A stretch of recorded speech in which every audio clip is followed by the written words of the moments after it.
wins and loss. Yeah, it comes to be the boss. Acting like an animal about the cage. Don't let me get my television on them. I ain't letting nothing bother. Try stepping up, it's over for you lames. Y'all looking pretty paranoid, they see the stats. And that ain't hype, that's facts. Action with no removal. Beat the best, you want that. I don't see no rematch. Only thing that's exact. Taking falls and you do it well. Here we go. Here we go. I thought you want that action, boy. Here we go. Here we go. Here we go. And we ain't laying down now. Here we go.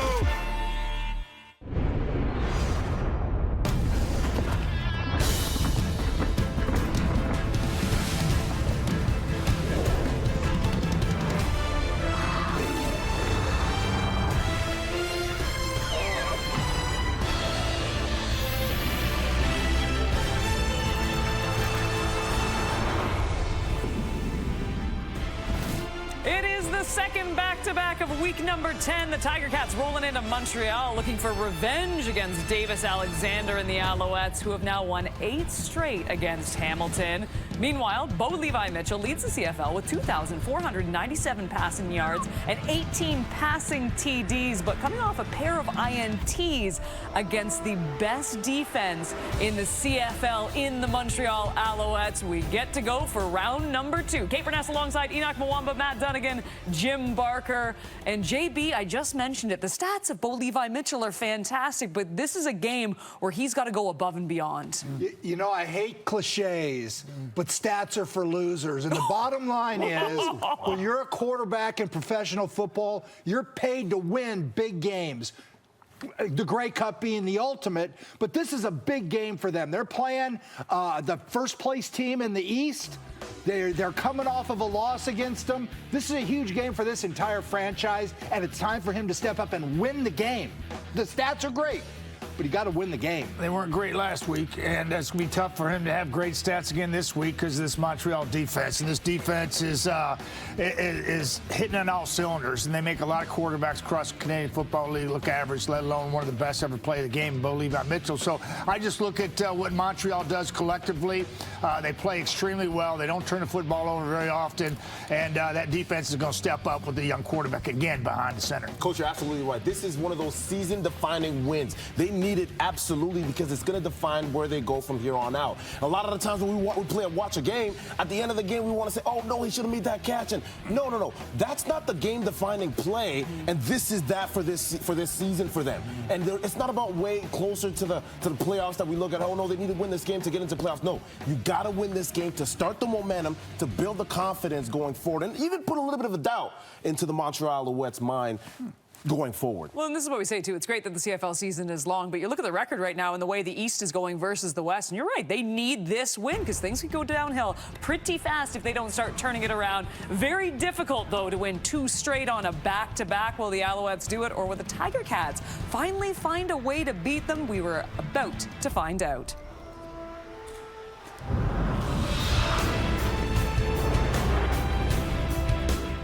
Christine Katzel of Langley, BC. This is your chance to win big. Thanks to Save on Foods' $1 million touchdown to win. If the kickoff is returned for a touchdown, you could win groceries for a year. If 2 kickoffs are returned for touchdowns in this game, you could also win $1 million. Good luck, Christine. Let's get you to Montreal and join Rod Smith and Dwayne Ford. Montreal, defer. And Kate, all I got to say is welcome to Montreal. I checked the weather app. There wasn't supposed to be more rain. But here we go. The rain is falling here at Molson Stadium at McGill after torrential downpours all day yesterday. And this, the back half of a home-and-home between the Alouettes, top team in the CFL, and the Hamilton Tiger Cats. Starting at quarterback again for Montreal, Dwayne, is Davis Alexander. We saw him 2 weeks ago come off the bench. He was great.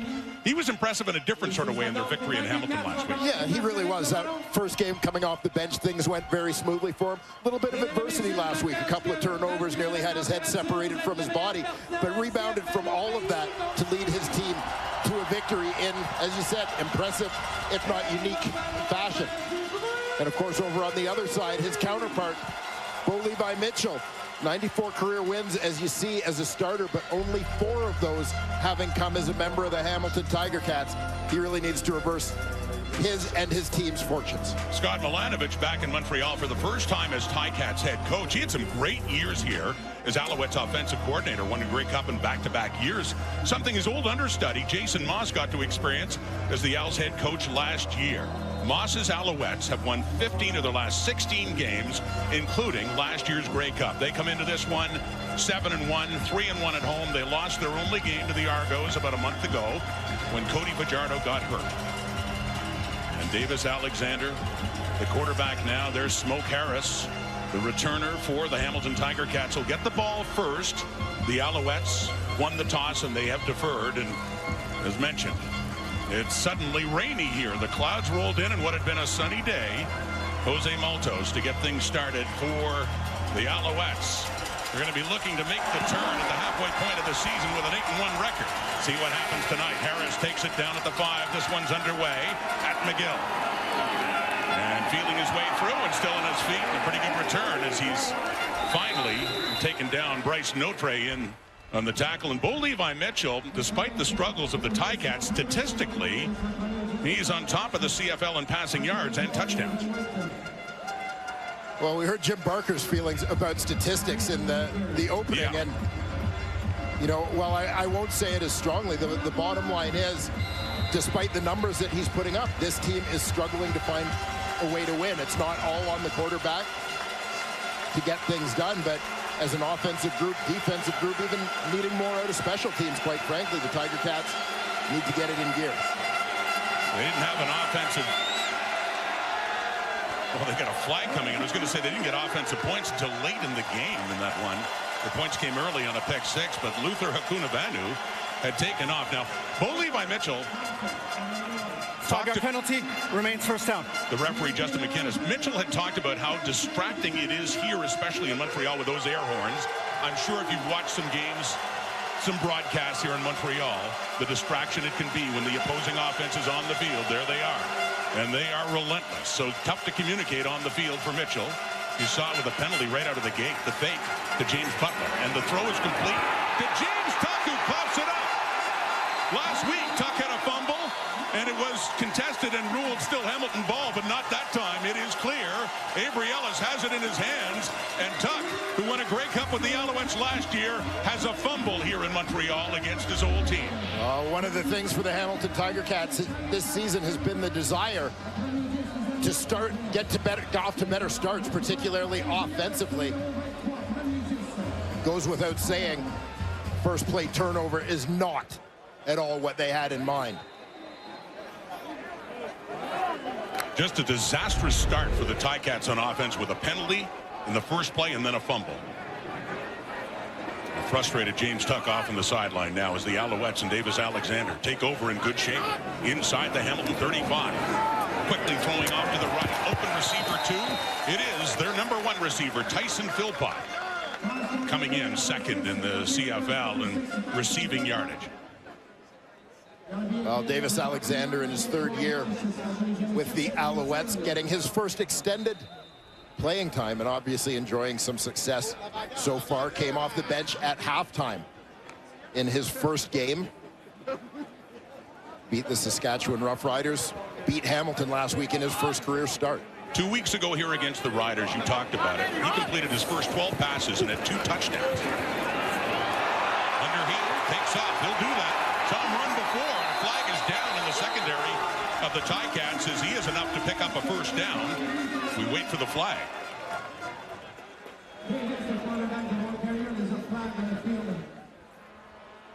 And Davis Alexander, 3rd year at a Portland State, and embracing the chance that he's been given with Cody Fajardo unable to play. The previous backup, Caleb Evans, out for the season, injured in a non-contact play. There's no infraction on the play. First down, Montreal. Last week in Hamilton, so no penalty there and a first down for the Alouettes. And take a look here at the initial alignment of the defensive tackles and the linebackers stacked behind. Just leaving some room up the middle, and we'll see how it plays out as this play goes on. Ultimately, that ends up being the gap through which Davis Alexander scrambles to pick up that first down yardage. So Alouettes on the move. Won by 17 last week at Tim Hortons Field in Hamilton over the Ticats, and a great chance to open up the scoring here.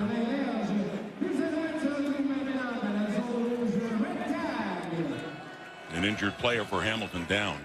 Yeah, mentioning Alexander, it was Caleb Evans who got the start 2 weeks ago against the Riders, filling in for Cody Fajardo.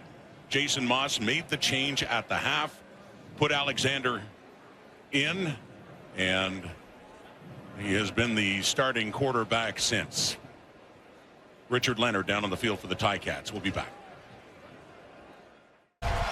Mentioning Davis Alexander and his first CFL start last week in Hamilton. Most passing yards in a debut with Montreal. Well, it was Sonny Wade who had a great career with the Alouettes, won the Grey Cup a couple of times back in the 70s. In 1969 for him. Tanner Marsh, remember him? Marsh Madness. Along the days of Anthony Calvillo. But on the list, Davis Alexander, and yes, Sam the Rifle Echeverry, Hall of Famer legend who once coached this Alouette team to a Grey Cup championship as well back in 1970. But back in the 50s, Echeverry and Al Patterson, that was the big combination here in Montreal. The Hamilton 18 now, 1st and 10, faking the handoff to Walter Fletcher and rolling to his right for Philpott, and a little bit off as he is bumped by DQ Thomas, but that's incomplete. Second down coming up.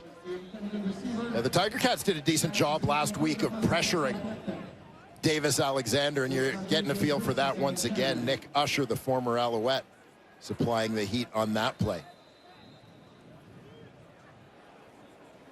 First points last week were scored by the Ticats on an interception for a touchdown by Kenneth George. The Owls threatening. Second down, under pressure, tried to dump it off to Fletcher. It was short, and it is an incomplete pass, just a little bit ahead. So third down coming up.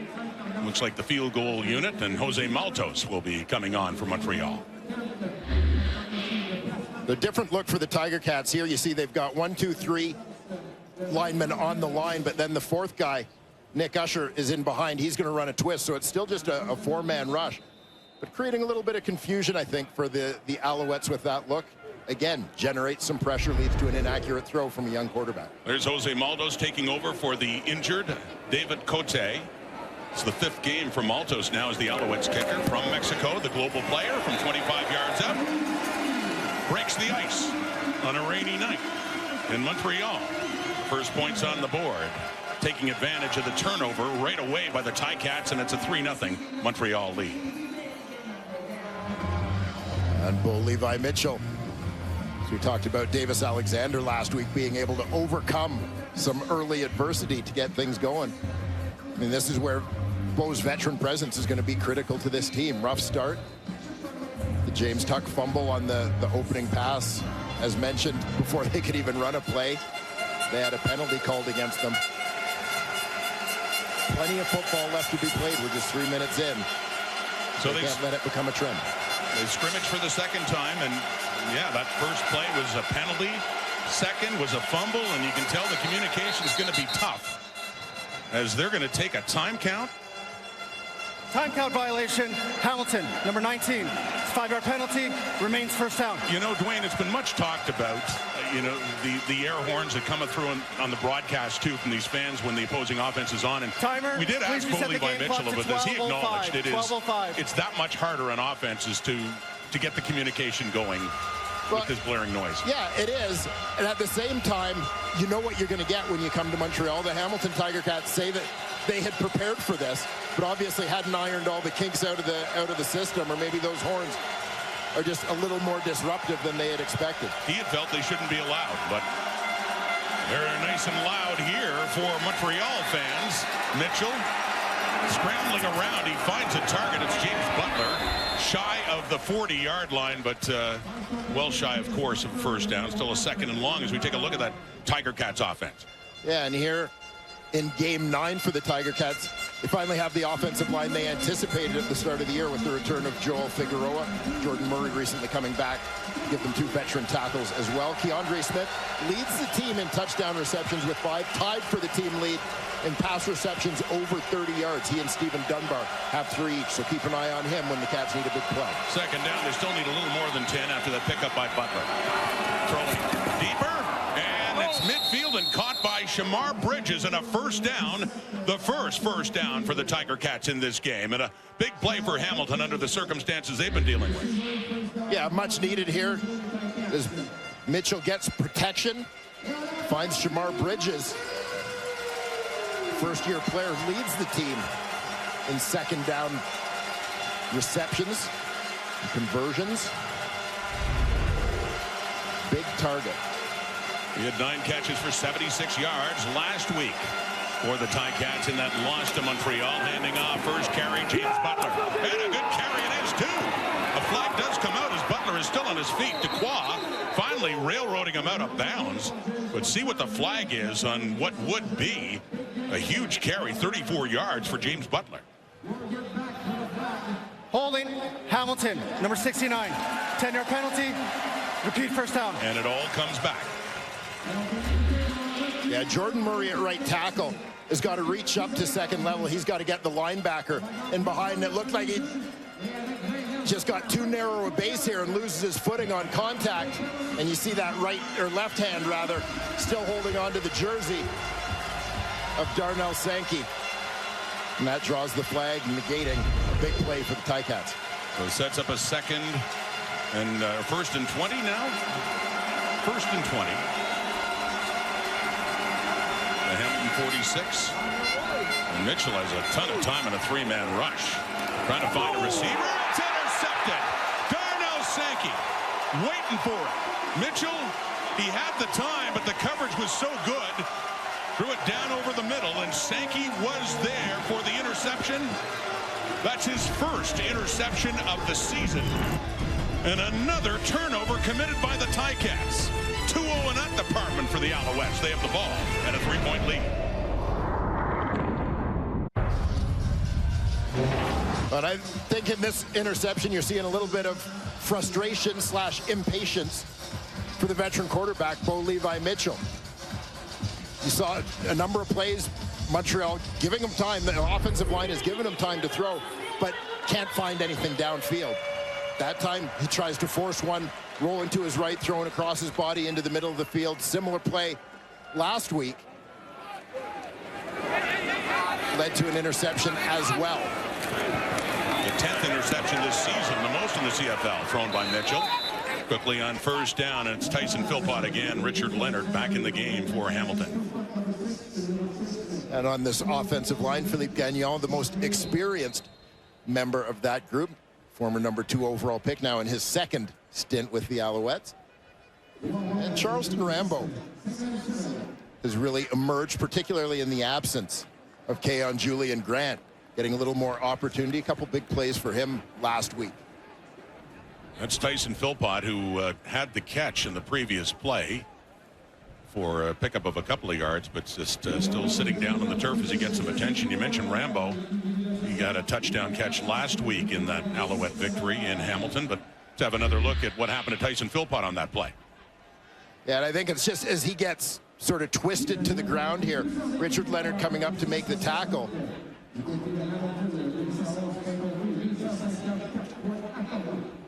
Just not sure if Philpott, as he got spun there, may have gotten a cleat stuck in the turf a little bit. Tweaking an ankle or knee.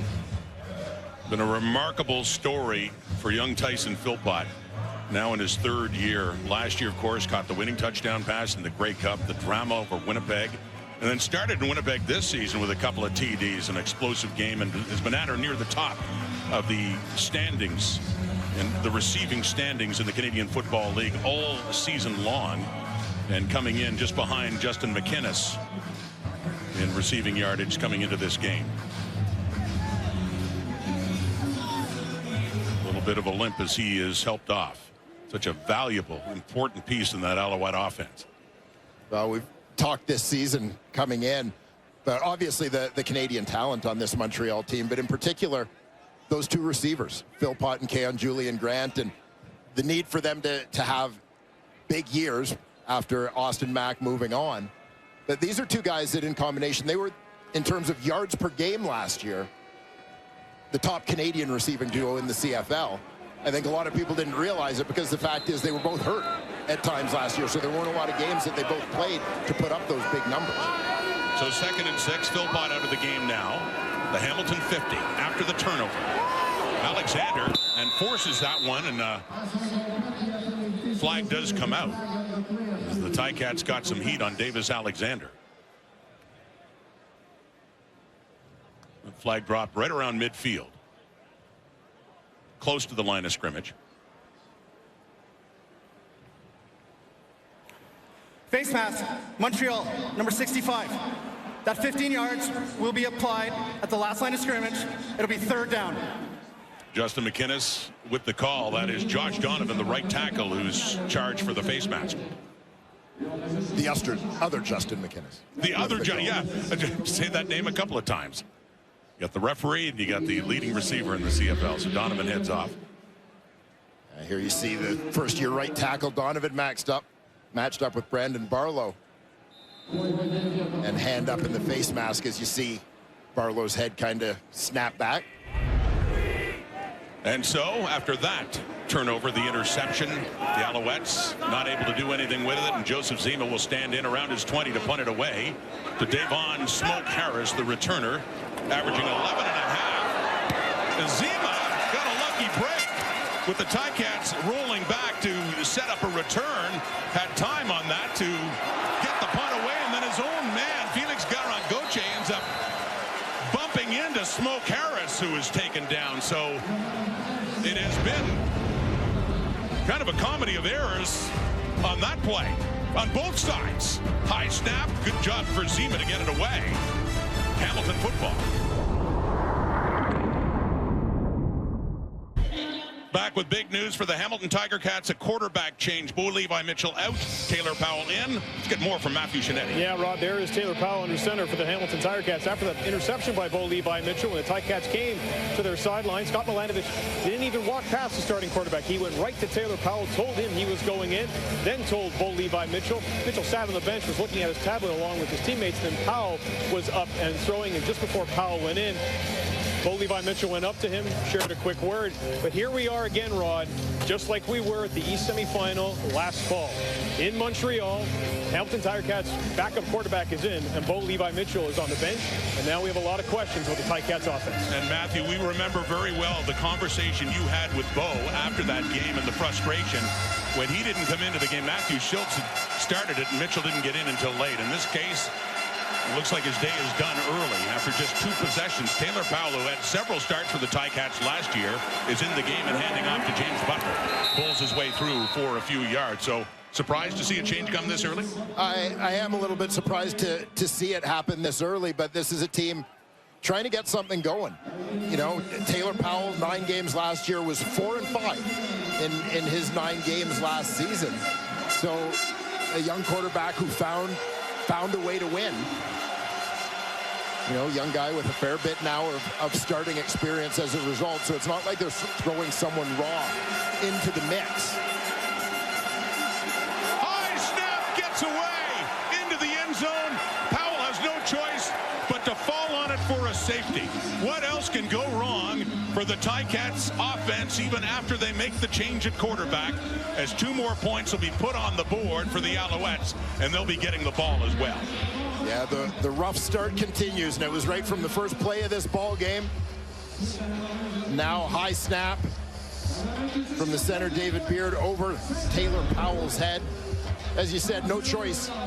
He's got to go fall on top of it, give up that safety. But, you know, I even look back at the punt return play and on the high snap, right? Typically on your punt rush team, even when you've got a return called, somebody's forcing the kick. That's how you avoid letting a fake happen. Nobody forces the kick. Zima's got plenty of time to recover the high snap, get the punt off, and then the friendly fire that snuffs out the return. It's just been that kind of start for the Hamilton Tiger Cats. Now, fortunately, it's not a big hole on the scoreboard. No, 5 points, Montreal, and they will get the ball after that safety. And yeah, but they've got to get their mindset in the right place before it does become insurmountable. But it just kind of seems like in the early going, one team's ready to play and the other one's not quite there. Oh, you're right. And yes, 5 points, given what's happened so far to Hamilton, they should take that if they can get this thing turned around. Taylor Powell, hardly a chance right there, handing off in the first play, and then the high snap by Beard. A veteran, a very good veteran center, and just in these slick conditions, ball gets away from him, and saw that high snap the other side for Montreal and the punt as well. But yeah, Hamilton's got to get it together now. They'll have to kick it away to the Alouettes, who've just added to their lead by 2 points after that safety. So 3 possessions for the Tiger Cats so far. A fumble on the first one, an interception thrown on the second one, a safety conceded on the third. And Mark Leggio to kick it off. James Letcher has his first return of the game, and it's a good one too, across midfield. Tiptoeing down the sidelines. What a great return by Letcher. As the Alouettes continue to pour it on in every way with special teams here too, as Letcher has set up Davis Alexander and the Alouettes in great shape. Yeah, and you can see that wall swinging out to the right side of your screen. Letcher's left. Doing a great job getting out in front, picking up blocks. That whole convoy leading James Letcher Jr. into Hamilton Tiger Cat territory. 56-yard return for Letcher, who really came on after the injury to Chandler Worthy last year late in the season in 4 games. He had a couple of return touchdowns. He had one in the East Final as well against Toronto, and a big one. Down to the Hamilton 22. Davis Alexander. Oh, the heat's coming, and he is sacked. Pressure coming.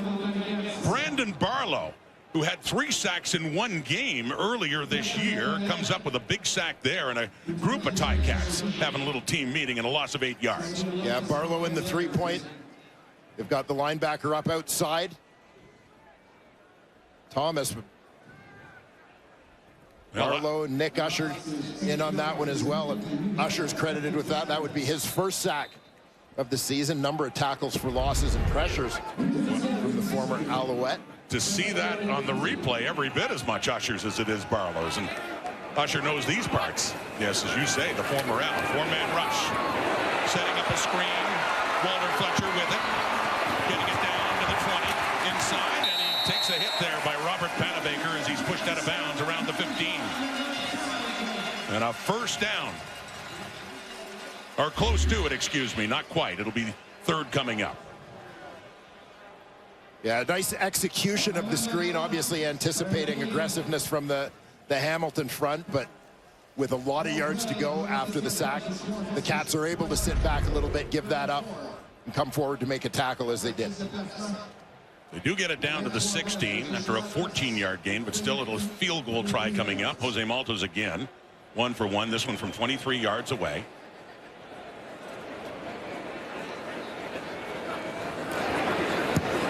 Down and through, 3 more.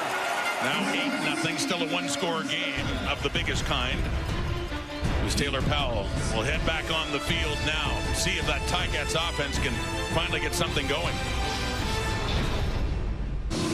It has gone from bad to worse for the Tiger Cats early in this game in Montreal. Just so many mistakes right from the get-go with that fumble. Well, yeah, that's the first play from scrimmage. And in their second possession, Mitchell gets picked off trying to force a play downfield. Taylor Powell comes on, his first possession, snap over his head. They give up a safety, then a big kickoff return that leads to a field goal. So Taylor Powell in again, replacing Bo Levi Mitchell, and he completes that one. Has some time to throw, and a nice one to Shamar Bridges into the Alouette zone, down close to the Montreal 50. Yeah, 19. The one that may provide a little bit of confidence for the Cats and perhaps quiet this crowd slightly as something positive finally happens for the visitors. The 50th catch in the young CFL career of Shamar Bridges has a first down for Hamilton. The furthest they've gone down this field so far here in the first quarter. And quickly over to Tim White. His first catch. And some yards after it, too, as he gets just thrown down inside the 45. Let's take a look at that Montreal Alouettes defense. Yes, sir. And on this group includes defensive tackle Dylan Wynn, the former Ticat, was particularly ornery, it seemed, last week against his old team. That's certainly a part of his game. Little shuffle in the coverage group. Titus Wall gets the start at the nickel linebacker spot. Najee Murray was a late scratch, so Bryce Cosby, who had a pick last week, moves from nickel to the field halfback spot. And as always, we'll keep an eye on Marc-Antoine Dequoy. Quiet start to the year for him so far, but always capable of a big play. Alouettes once again, they rush Mid-range three is quickly going in there to Bridges inside the 40. And that is good enough for another Hamilton first down. And finally, they do have something going on offense. And Bridges, once again, the guy who has led this team in second down catches. That his 21st conversion of the year. A big one for the Cats, who just desperately need some momentum. The rookie, the leading receiver in Hamilton this season. So a 1st and 10 at the Alouette 40. Taylor Powell. Once again, only rushing 3.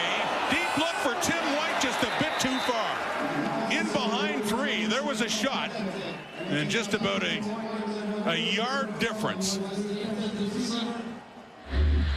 Yeah, Tim White gets in behind coverage. Cats showed they might give you max protection with the back in the backfield and the tight end in the game, but release them all. Going just 5 up front.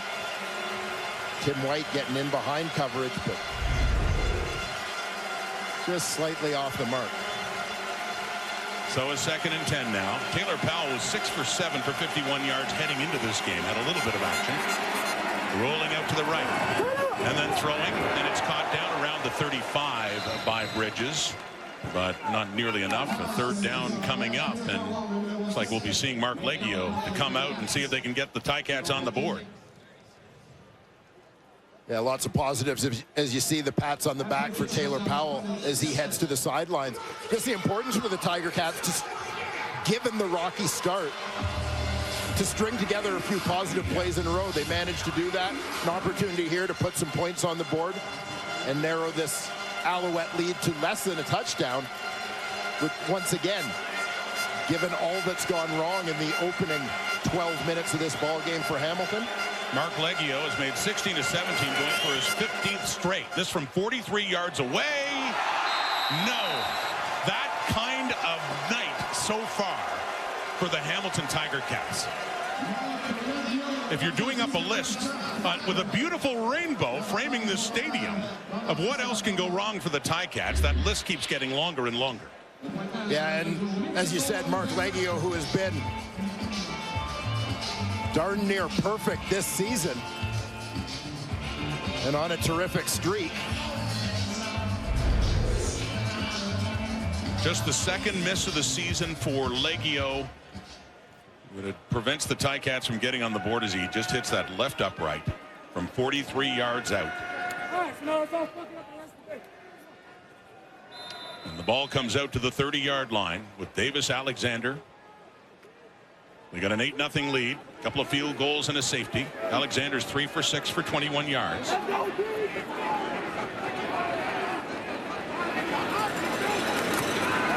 Toss inside to Charleston Rambo. On the sweep, he's met by Jonathan Moxley. Turns it back the other way and manages to pick up 5 yards. Kobe Jones taking him down. A flag is out, though. I wonder if there may have been some sort of peel back block here given the nature of the play.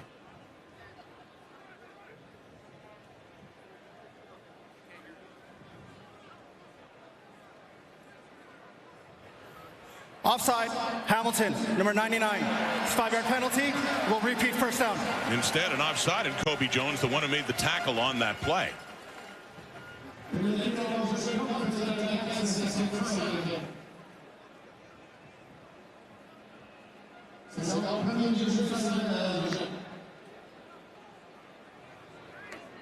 So they get that 5 yards, but by taking the penalty, keep it at first down. A 1st and 5 up at the 35 for Montreal, leading at 8-0, breaking through first down and more is Walter Fletcher. Fletcher gets it up across the 45 as the 6th move for Montreal and a gain of 10 yards. Yeah, nice patience here by Fletcher as he sort of picks his way through. Offensive line doing a nice job getting bodies on bodies to get him through to linebacker level. Again, 1st and 5. You gotta love it, all the options that it gives you. Alouettes take advantage to convert easily to another first down. And Fletcher, as we've seen in his time in Montreal, especially this season, a danger on the ground, getting more carries, but through the air as well, and those short passes and his ability after the catch to pick up yardage. from the Montreal 45. And this time it is Sean Thomas Erlington, a rare carry for Sean Thomas Erlington. Just his 4th carry of the season for the ex-Hamilton Tiger Cat who came home to Montreal this year. Yeah, and we'll take a moment after this one to take a look at the Tiger Cat defense. Casey Sales fined this week actually for his big hit on Davis Alexander in last week's game. Kyle Wilson taking over at the will linebacker spot, leading the team in tackles. Jamal Peters goes to the injured list. Former Alouette Cordell Rogers makes his 2024 debut at the boundary corner spot. 2nd and short after that pickup by Thomas Erlington, but not much doing there for Walter Fletcher. Looks like he's still going to be shy. He had to get to midfield for another Alouette first down. So it's looking like a 3rd and short coming up here for Montreal. And Dominic Davis is coming into this game. Davis was just re-signed this week. He had basically given up on any more of a pro football career at age 35. Davis was here 2 years ago, and then went to BC last year. But here in Montreal in 22, he had 13 rushing touchdowns, a short yardage specialist. Yeah, absolutely. With Caleb Evans going to the injured list, a role built perfectly for Davis. So Dominic Davis, with a flag coming out, gets enough across midfield for what would be a first down for Montreal. Davis had started his career with Winnipeg. He had a brief time Offside. in 2019. Hamilton, defensive line. 5-yard penalty, first down. So a moot point on the carry because of the offside. But Davis at time as a starter with the Ottawa Redblacks in 2019. And later, as mentioned, Montreal and then BC a year ago. Yeah, certainly well-traveled. He spent a few years at the start of his career in the National Football League, primarily with Atlanta. Training camp stint in Calgary kicked things off for him even before Winnipeg. There's Caleb Evans, who worked that game last week, that non-contact injury on a run late in the game, and that ended his season. Davis Alexander airing it out, deep left, open, touchdown. His favorite target, Charleston Rambo, 51 yards. And the Alouettes finally find the end zone.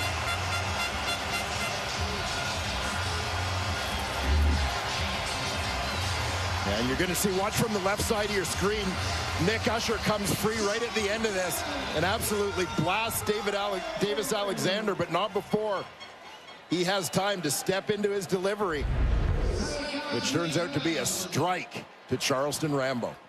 His longest catch of the season, his 3rd touchdown catch of the season. He had one for 24 yards last week against the Ticats in Hamilton. And for Alexander, that's his 4th touchdown pass thrown in just his 3rd game of action in his 2nd start. Charleston Rambo in his 1st year played in Miami, Oklahoma, and college as well. And a big role in this Owls offense. Nick Usher was in, takes Alexander down, but the ball was away. Into the end zone. Montreal. Through one quarter here at Molson Stadium in Montreal. Now, the Alouettes have just opened up a 15-0 lead, Wayne, but Hamilton has done just about everything to make it a little easier on the Alouettes, and finally they're really starting to pay for it. Yeah, well, I mean, your hope from a Hamilton point of view is that they got all of the mistakes out of the way in the first quarter, because they certainly made their share in the opening 15 minutes. Fortunate that the game has, well, until that strike to Rambo, had been a one-score game. And, of course, the change at quarterback. I mean, Scott Milanovich did not wait long after the interception thrown by Bo Levi Mitchell going to Taylor Powell. Yeah, and I think a little bit of it is just a feeling against Montreal that there really is a need to be patient against the Alouettes. That, you know, part of the premise of their defense, not that their defense is passive by any stretch, but the fact is they're not going to give you the big play. They're a team against whom you have to take little bits. You have to nickel and dime, and sometimes you have to settle for checkdowns and things like that. And, you know, Bo got himself in a little bit of trouble last week, and again this Montreal, week with number a 72. very similar mistake in trying to force a play. And one of the very few mistakes happened just there for the Alouettes so far in this game. Jose Maltos kicking it out on that kickoff, so that's a flag that'll move the Ticats up the field a little further. But let's take another look. The touchdown that came at the end of the first quarter, Alexander to Rambo. Yeah, Rambo outside. And nothing fancy about it, quite frankly. You know, a little bit of a fake to the outside, but basically just ran past. Few words there. Richard Leonard, too. Handing off James Butler on that first down, just a couple of yards for Butler.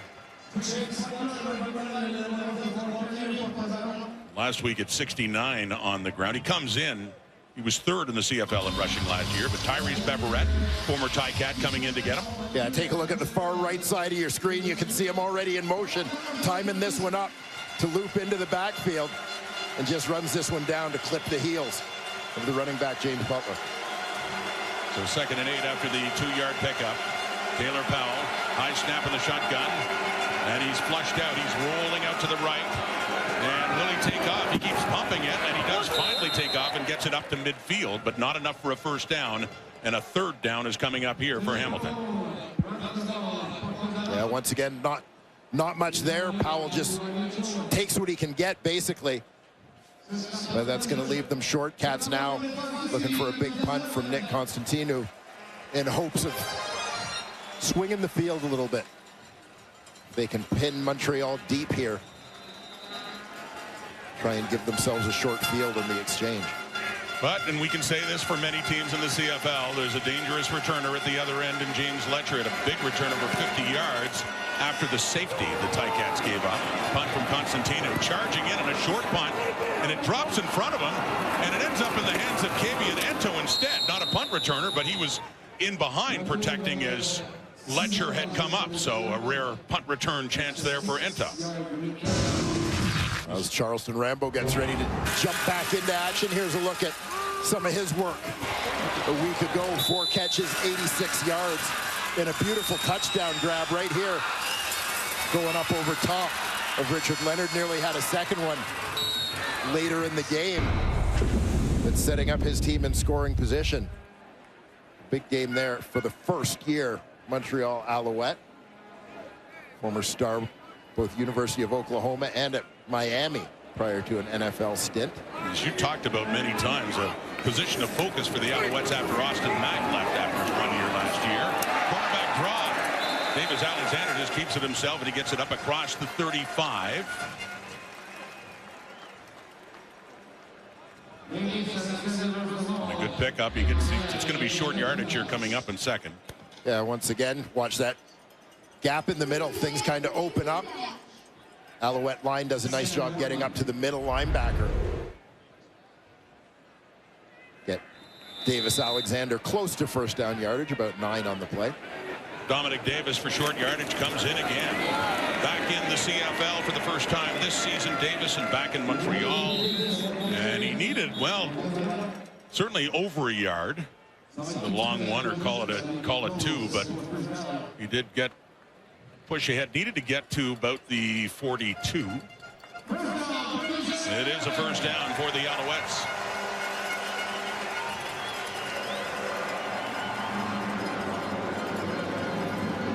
And Dom Davis certainly found his niche, I would say, when he came to Montreal in 2022 in that short yardage situation. As you said, 13 touchdowns for him that year. And from our stats guru, John Perlberg, the 200th career catch, by the way. Or carry. He didn't say catch. I just did by mistake. 200th carry for Dominic Davis. Handing off now to Letcher on the sweep. Has room as he cuts it up. James Letcher up near midfield. And another first down for Montreal. A gain of 18 yards and a rare offensive rep there for James Letcher. Yeah, Alouettes trying to get Letcher a little bit more involved offensively. Not a surprise when you see him lined up there. Don't think they're trying to hide what they're doing at all, but believe they can beat you with execution, and they certainly did on that play.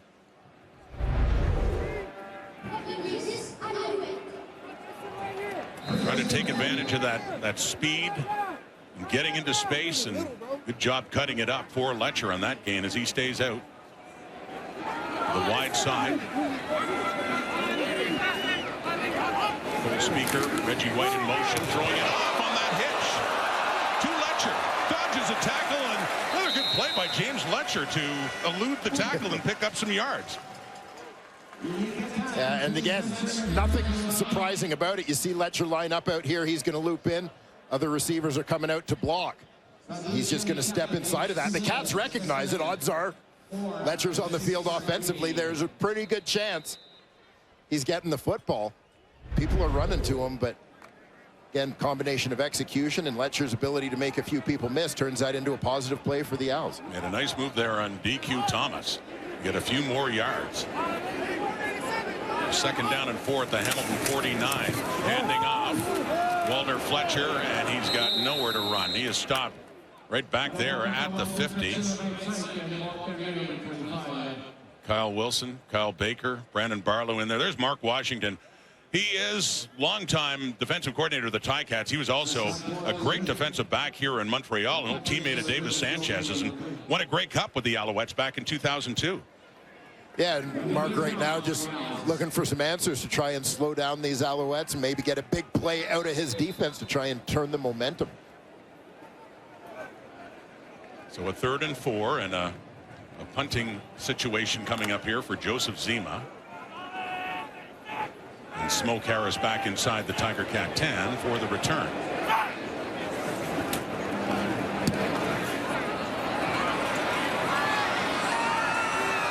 Harris watches it, head into the end zone, roll in.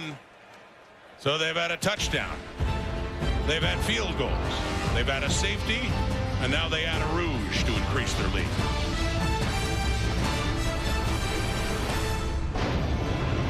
Week 10 continues the CFL on TSN tomorrow in Edmonton. Jake Dolagala.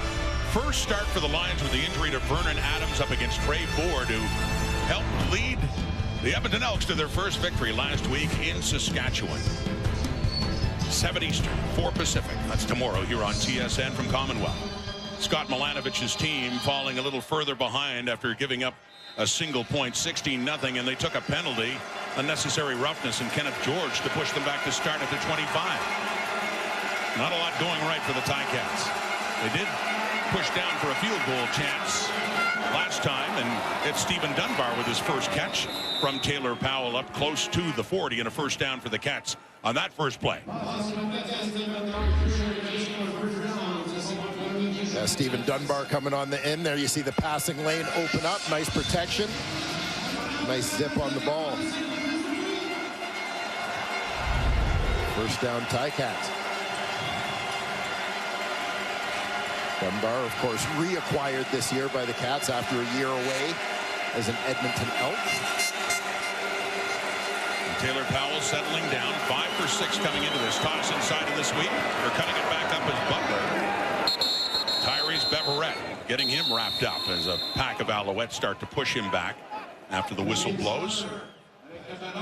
Yeah, Hamilton's looking to create some misdirection here. Smoke Harris is in the game. They fake the sweep to him, going one way, little underneath toss or shovel to Butler coming back the other way. Nice first down pickup, about 7.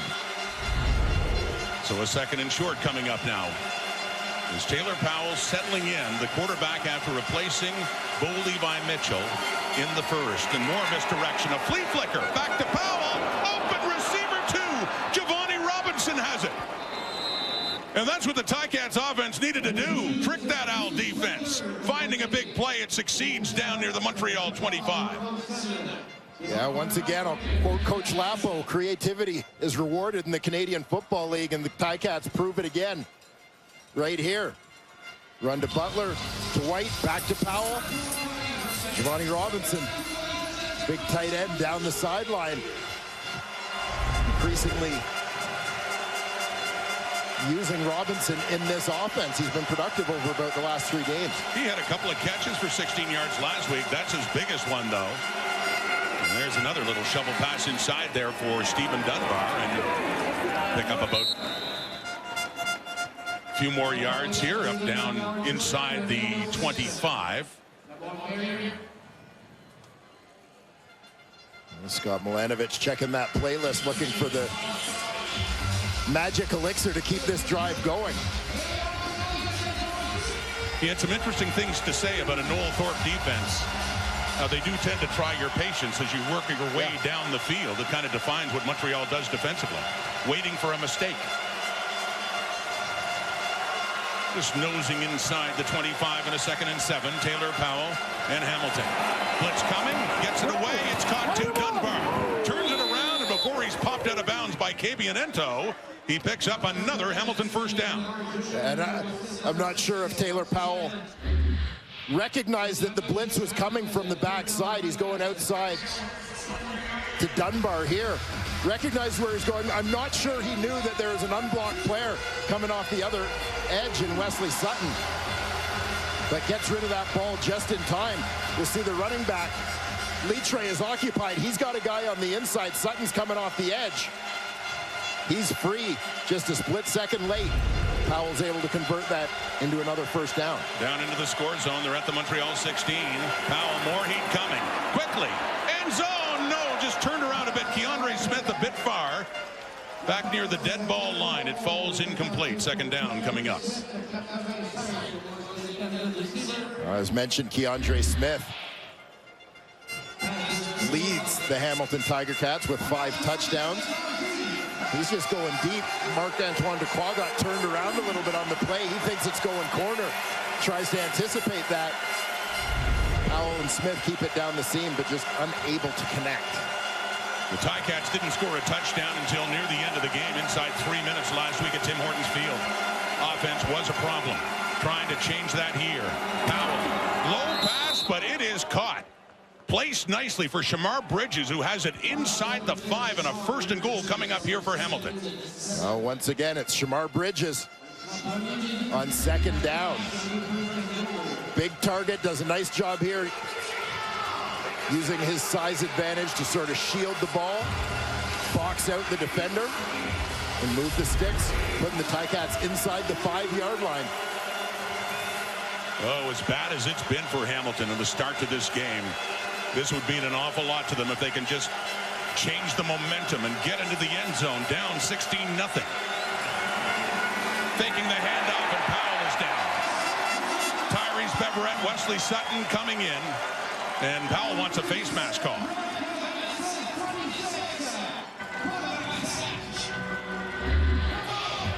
You're going to see Beverett come free into the backfield here. Perhaps a little miscommunication from that, whether it's the offensive line or the back off the fake that's supposed to pick him up.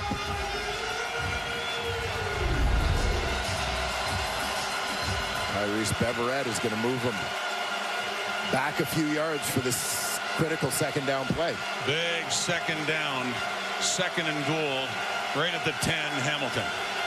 Down 16 points, 4.5 minutes to go until halftime. That crowd really picks up here at Molson Stadium, and the flag coming out, a time count. Time count violation. Hamilton, number 7. 5-yard penalty. Remains 2nd down. Again, difficulty dealing with the crowd noise, I'm sure. This is the other piece that stands out to me in the opening part of this ball game about the Hamilton mistakes. Timer, please put 4 minutes, 28 seconds on the clock. 4:28. Is compounding mistakes with more mistakes, right? Not shaking it off and getting back on track right away. So they have a play where there's a sack, loss of yards, and then to turn around on the next time you line up and take that time count and get moved back again. And it's not the first time they've gone back to back like that. Moving backwards to the 15 now, and a 2nd and goal. Powell has time. Lots of time, but just can't find a receiver. He's scampering around. He's being chased by Jeffrey Cantara. And he has to throw it out of bounds at the Alouette bench.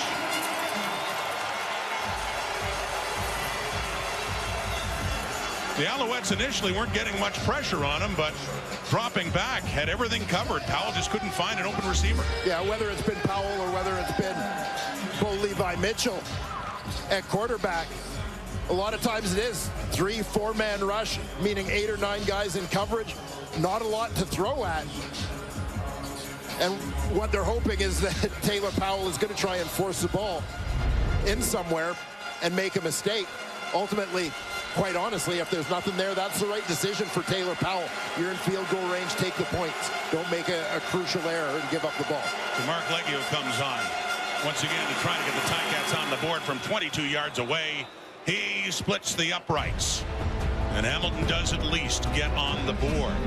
Last couple of possessions, moving the ball much better, but it's still the Alouettes leading by 13 points. The Alouettes star #1 quarterback Cody Fajardo against the Argos. This was a month ago, and he injured his hamstring on that play, and he has not played since. Caleb Evans took over, and ultimately Davis Alexander. So there he is, and they wonder when he'll be back. Let's go to Matthew Shinetti. And actually, Rob, when you look at the Alouettes schedule next week when they're in Saskatchewan, it seems like it would be natural for Cody Fajardo to come back then, given that it would be 5 weeks. But speaking to him before the game, he said actually, realistically, August 25th, when the Alouettes will host the Elks, is probably more realistic. Fajardo says that he's dropping back, doesn't feel his hamstring, stepping into his throws is feeling fine, but running is still something he's a little bit cautious about. But speaking to him, saying as he's watching Davis Alexander and he's defending Grey Cup champions, that Fajardo just feels calm. Maybe last year he told me he might feel rushed to get in, but he's watching the Alouettes win so many ways as they are tonight. And Fajardo was enjoying it and just resting and getting back, ready to get back. Right? And Matthew, yeah, that makes it a little bit easier, a little less pressure on Jason Moss to see how this team continues to play without Cody Fajardo. And even after losing Caleb Evans, Davis Alexander so impressive 2 weeks ago off the bench, and then won his start last week and then starting again tonight. So, and they're in charge, 13 points up. By the way, you just saw a catch by the fullback David Dallaire, who got a touchdown last week in Hamilton for the Eds. 2nd and 3. Deep look, right side. Has a receiver open. It's Rambo again. Had a 51-yard catch for a touchdown at the end of the first quarter. Another big play as the Alouettes venture into the Ticat zone again. Turning into a bit of a monster is Charleston Rambo. 2nd huge catch of the ball game for the first-year Alouette. A pickup of 38 yards. Here come the Alouettes again, up 16-3. Oh, I can't. There's more. There's more. No. There's no. No. Go away, Lapo. This is going to be a great halftime. Stop it.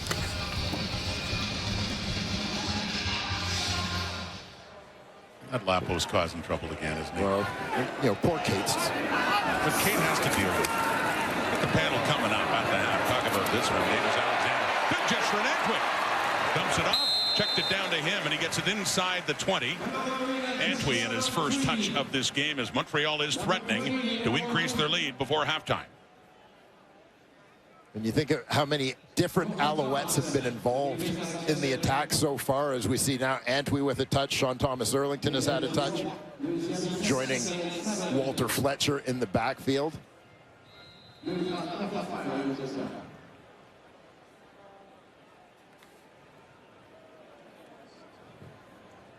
Tyson Philpott, some get hurt earlier in this game. He is done.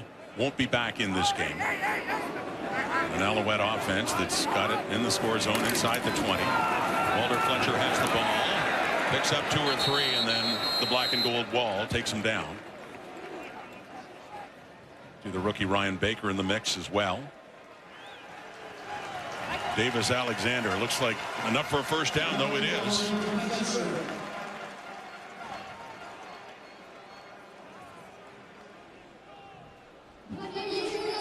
Alexander 8 for 11 for 130 and a touchdown pass. Yeah, and again, good response after a decent Hamilton drive results in the Cats getting on the board. Montreal just comes roaring back. Already back in scoring position after the big catch. Davis Alexander to Charleston Rambo. Passes to him of 51 and 38 yards. So faking the handoff, rolling to the left. Looks like he'll take off inside the 10, out of bounds around the 8. So good pickup on first down as they work their way closer for Davis Alexander. Yeah, you could see he recognizes right away Kyle Wilson had crashed down, anticipating the ball going to James Letcher Jr. inside, right? We've seen Letcher in the game for a couple of plays earlier on. When he was in, he touched the ball. You get Hamilton starting to recognized that trend, anticipating that Letcher's in the ball game, the ball's going to him, they overcommit. And Alexander makes them pay by pulling the ball on that one. You see the passing stats, the running too, 3 carries for 27 yards now for Davis Alexander. That was a gain of 6. So 2nd down and 4 for Montreal. They are threatening to add to that 13-point lead. Late in the half. Throwing and incomplete. And a field goal try will be coming up here for the Owls. Yeah, it looked like maybe some cross signals there with a few receivers running short routes to that side. Things are a little off. That'll bring out Jose Maltos in the field goal unit.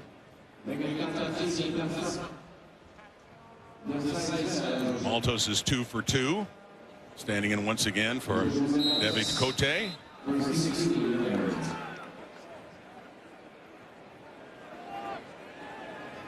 Cote had been injured in the pregame warm-up a month ago. It's been Maltos ever since. I'm looking to make it a 19-3 lead. Maltos up and through again, 3 for 3. More points on the board for the Alouettes, who do answer after the Ticats had finally scored. In charge, 1:46 until halftime. Welcome back to Molson Stadium tonight in Purolator Tackle Hunger Night here in Montreal. Since 2003, Purolator, along with the CFL and its member clubs and Canadians like you, have really helped the Tackle Hunger program donate over 22 million pounds of food to local food banks. It's just terrific. The need, of course, is greater now than ever. And good dunk there on the Cheerios there, too. Go to purolatortacklehunger.ca to donate. There are the remaining stops. A couple of nights ago in Ottawa, tonight in Montreal. Victoria coming up next, touchdown Pacific, when the Red Blacks face the BC Lions. Purolator Tackle Hunger. Late in the half, Taylor Powell. Ticats down 16 again. Tim White on the catch. Cuts it back. And then he is aggressively taken down there by Avery Ellis after a gain of 9 yards. And this is the kind of patience that you sort of anticipate having to use a little bit when you're the Hamilton Tiger Cats. Nothing's going to be open downfield. It's just going to be Tim White, block, check down, sitting on the sidelines. That's what you go to. Let your playmakers try and use their legs, pick up some yards after the catch, but you're probably not going to get a lot of big chunks against the Montreal Alouettes. James Butler, left side, has room, has yardage, and has it down to the Montreal 50. 1:21 in the clock until halftime as the Ticats be pushing once again for the 3rd straight drive, venturing into the Alouette zone. You know, we spoke with Scott Milanovich this week and talked a little bit about Montreal's ability to avoid giving up the big play. It's kind of bend but don't break, but taken to a whole new level. Blitz is coming. Powell, it's knocked away. And Giovanni Robinson was reaching down to get it. Couldn't quite do it. Looked like Mustafa Johnson got his mitts up at the line of scrimmage.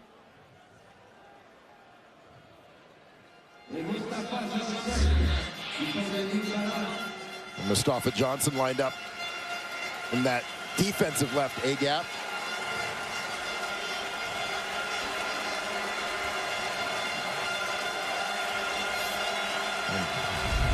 Olympic volleyball, would you say?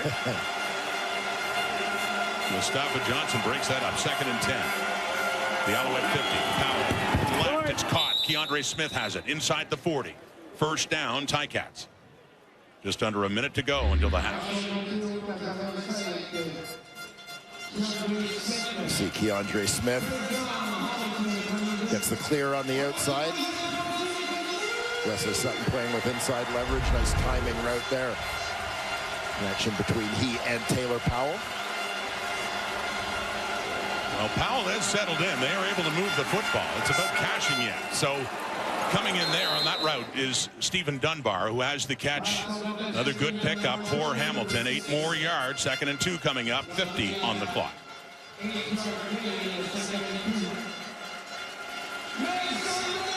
A very efficient, effective possession so far for the Tiger Cats. Taking what they're being given. Quick hitters. Butler trying to feel his way through for a couple of yards. He does. He gets an added push, too, and works it down to the 25, and more than enough, well more than enough for a first down. Those sticks move again. 35 seconds to go until halftime. Yeah, and a great second effort from the running back, James Butler, on that one to move the pile and ensure that he had that first down yardage.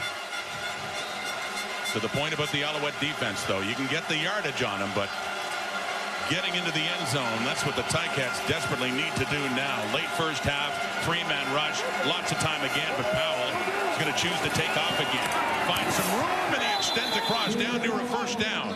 Has it down around the 15, and it looks like he'll have just enough as he lunged. And Powell just couldn't find a receiver and quickly decided on the left to just take off with it. And great decision making there, I thought, from Taylor Powell once he got out on the perimeter, recognized there was some open turf in front of him. Again, took it to put his team in an advantageous situation. Quickly that time. Oh, it could have been picked off. And that's a guy, you don't want it in his hands with the speed he has. We've seen that in the past. Marc-Antoine Duquois, only one pick this season, nearly had number 2. Yeah, as we suggested off the top, Marc-Antoine Duquois is due to make an impact on the score sheet. Looking for a big play, a turnover, very nearly had it there. And as you suggested, Rod, if he catches that one, he'd be gone. He would be gone. We saw it last year. He had 3 pick sixes, one in the Eastern Final early in the game against the Argos. But once he gets open field in front of him, very difficult to catch with that speed. 22-yard try again for Mark Leggio. Just had one from 22 to get the Ticats on the board. He's 2 for 3. That first try had hit the upright, but 3 more points late in this half. 7 seconds to go, and back to a 13-point game. 19-6, the Alouettes lead. Well, big for Hamilton to finish on a positive note. They do it offensively there with another nice drive. I know, obviously hoping for a touchdown, but putting points on the board, closing the margin a little bit. Need to take care of business here defensively. It was a quick trigger and quarterback for Scott Milanovich. Saw enough of Bo Levi Mitchell after the interception by Darnell Sankey. That was very early. A couple of possessions in, and then Taylor Powell's come on. 13 of 18 for 144 yards. Still no touchdowns, couple of field goals, and the Alouettes be content to run out the clock for halftime. Halfway through their pursuit of their 8th victory of the season. Alexander takes a knee.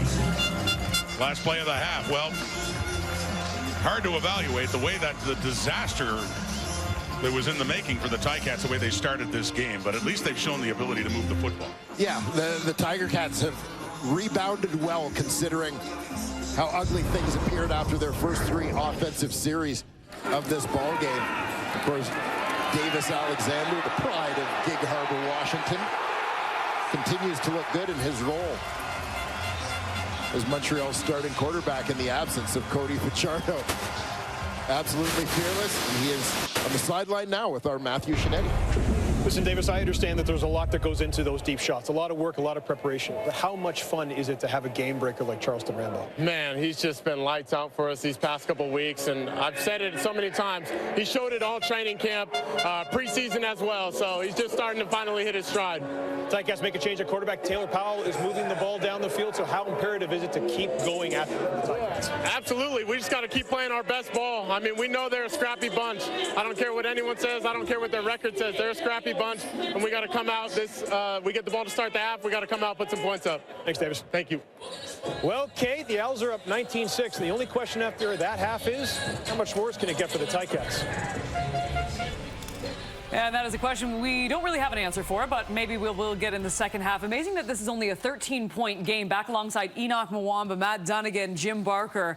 And we were all just looking at each other. At the start of this game, we were like, everything that possibly could go wrong for the Hamilton Tiger Cats went wrong, including the fact that we only saw Bo Levi Mitchell for 1 series, Matt. Yeah, and I think what happened and the quarterback change has been brewing for quite some time. The name of the game is to win football games, and at 2-5, it's not good enough.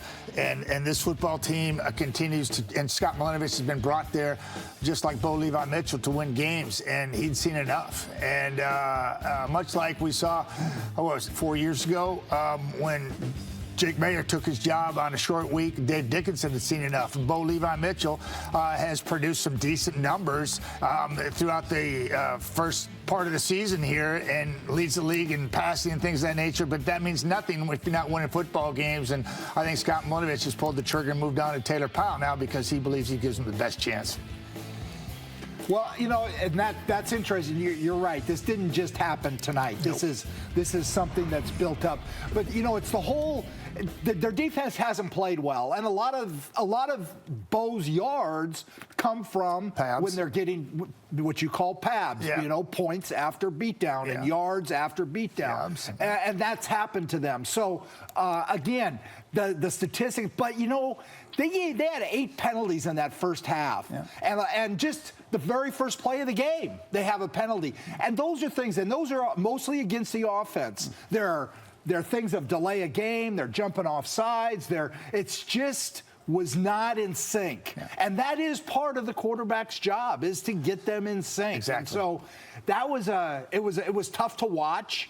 It's been tough to watch. It's been tough to watch. That's true. Yeah. And like I say, I think it was, you know, they made the change, and how much of that will change, I don't know. They snapped the ball over Powell's head, and so some of it stays. But I mean, we talked about how important of a game this was for the Hamilton Tiger Cats, and for them to come into this game with so much importance and have so little focus is really what is disturbing to me. You can't come into this game, especially with the first play of the game and having a penalty, like it's just inexcusable. And so coming into this game, making this many mistakes and not showing up at all is just you can't excuse that. And so going forward, you talk about Powell stepping in. He's actually proving Scott Milanovich right, because he's actually moving the ball. And one thing that Scott Milanovich hates are turnovers. And I keep hearing this from the guys out there in Hamilton that, look, you can throw for 500 yards, and if you throw an interception, Scott is not going to like that, and he proved it by making the decision that he did right now. Yeah, I go back to Dave making the decision in Calgary, move on to Jake, Scott making the decision, move on with Taylor. Is this a short-term thing, or is this moving forward type of thing? I would probably go all in on a moving forward type of thing, because both these guys are quarterbacks in the past. They understand what it takes to win and what's expected, and he's just not getting it from Bo at this point. And we've seen it for a number of years now. And I think what kind of camouflages that are the numbers that have been put up. Agreed. And it's difficult. One, we love the guy. We know he's a freaking future Hall of Famer, and you hate to see him not succeed out there, but the team is not playing well with him behind the center. And I go back to Trey Ford in Edmonton. MBT, you know, it was like he was having a decent season, but they weren't winning games. They put Trey Ford in there. It ignites the football team. They start playing better football, and we're going to see tomorrow how that we goes. likely won't see Bo back unless there's an injury. But the thing is, too, it's not like Taylor Powell's lighting this offense up either. That's kind of the only concerning part of it. But yeah, he's young too. It's something different. I'm with you. Just like a Davis Alexander from Montreal. Agreed. I mean, these guys are learning in front of our eyes, but they give their team a chance to win. Yeah, well, we'll see what happens, but I'm with you guys. I think this has been coming for a long time, and the Tiger Cats down by 13. Lapo coming up next.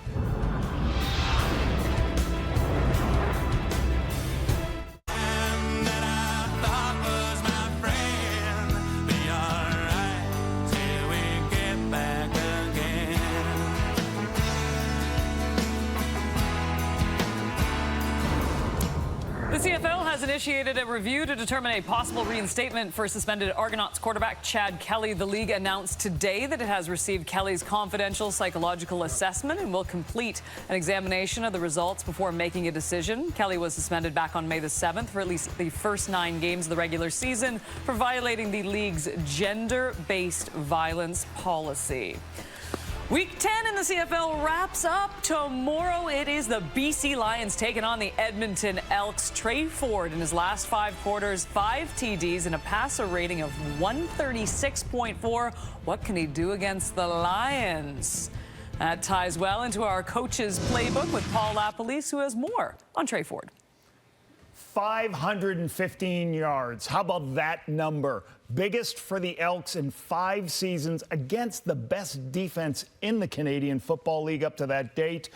I love some of the things I've seen on tape. Let's take a look at what Trey has done. 82% completion last week. Pre-snap, what's he see? 4 players over here, but he recognizes the will out of the box and a halfback on the backside. When that happens in a 4x1, you know it's zone. Watch how quickly he gets that to Herge Mayala. Good recognition. Here, eyes right. You always talk about your quarterbacks, get your eyes right. This is the CFL route everybody's running right now. Watch this. What's his eyes? He's reading this corner. If he goes in, he can throw the ball to Tevin Jones on the sideline. Great recognition and a great throw.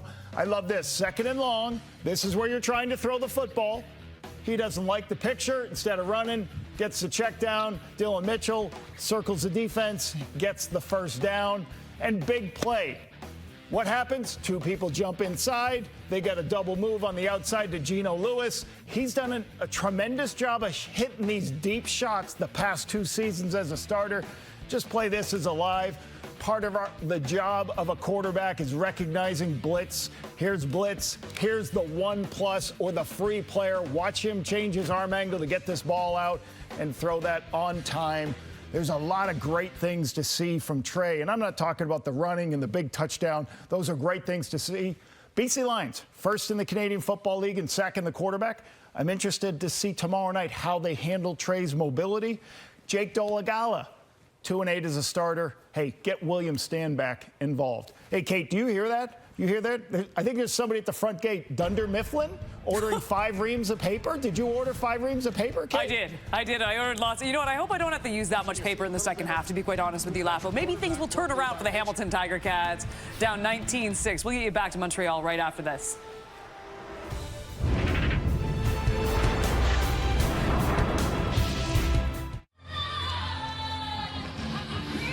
Rod Smith, Dwayne Ford, Matthew Shinetti back in Montreal at the half. You look at the halftime numbers, Dwayne. They don't look that bad for Hamilton. Kind of misleading, though, the way this half has gone. Yeah, it really does. And things pretty even, yeah, in terms of production, but turnovers make a big difference, and that doesn't even account for all of Hamilton's mistakes in the opening 30. So what's Scott Milanovich think? Here he is with Matthew. Scott, take us through the decision to put Taylor Powell early in the game. Yeah, just too many turnovers. You guys got to have a spark. So in terms of a spark, what was the attitude and the emotion inside the locker room at halftime? They're pissed. They're upset with the way that we played, particularly on offense. I think they got a lot of confidence. We're going to come back and try to win this game. Thank you, Scott. Thank you. Short and to the point, and talking, Matthew, of course, about the decision to bench Bo Levi Mitchell after just 2 possessions. There was a fumble in the first possession. Then he threw an interception to Darnell Sankey, and in came Taylor Powell, who's 13 of 18 for 144 yards. But even with Powell in there, they're moving the football. But talked about this before. They're having difficulty finding the end zone. I mean, they didn't until the end of the game last week in Hamilton. Yeah, that obviously is the key, right? You know, again, if you have that patience, you'll be able to put up some yards. But the goal line is the final frontier, unconquered for the Hamilton Tiger Cats thus far. It was a late touchdown that they had, Mitchell to Tim White last week, and they had a defensive touchdown in that game against the Alouettes. But frustrating for that man, one of the greats in the game's history, but it has missed a lot of his first season in Hamilton with injuries. He was available here in Montreal in the East semifinal last year and didn't get in until it was just minutes to go. And now on the sidelines as the second half begins for Taylor Powell. But it will be Montreal and Davis Alexander getting the ball first. James Letcher has it at the 30. Takes his time, gets up to the 40, has something going here. Keeps his feet. Another solid return for Letcher as he gets it up close to the Alouette 50. And special teams had their share of struggles for Hamilton in the first half. Not a great start here in terms of coverage as Montreal starts with pretty good field position to open the third quarter. Well, they had a lot of that good field position in the first half, of course, with the turnovers. First, the fumble by James Tuck, then the interception by Darnell Sankey. And then there was a snap, a high snap, the Ticats deep in their zone that led to a safety. And then when they kicked off after the safety, Letcher returned it into the Ticat zone. So Alexander once again with a pretty good place to start.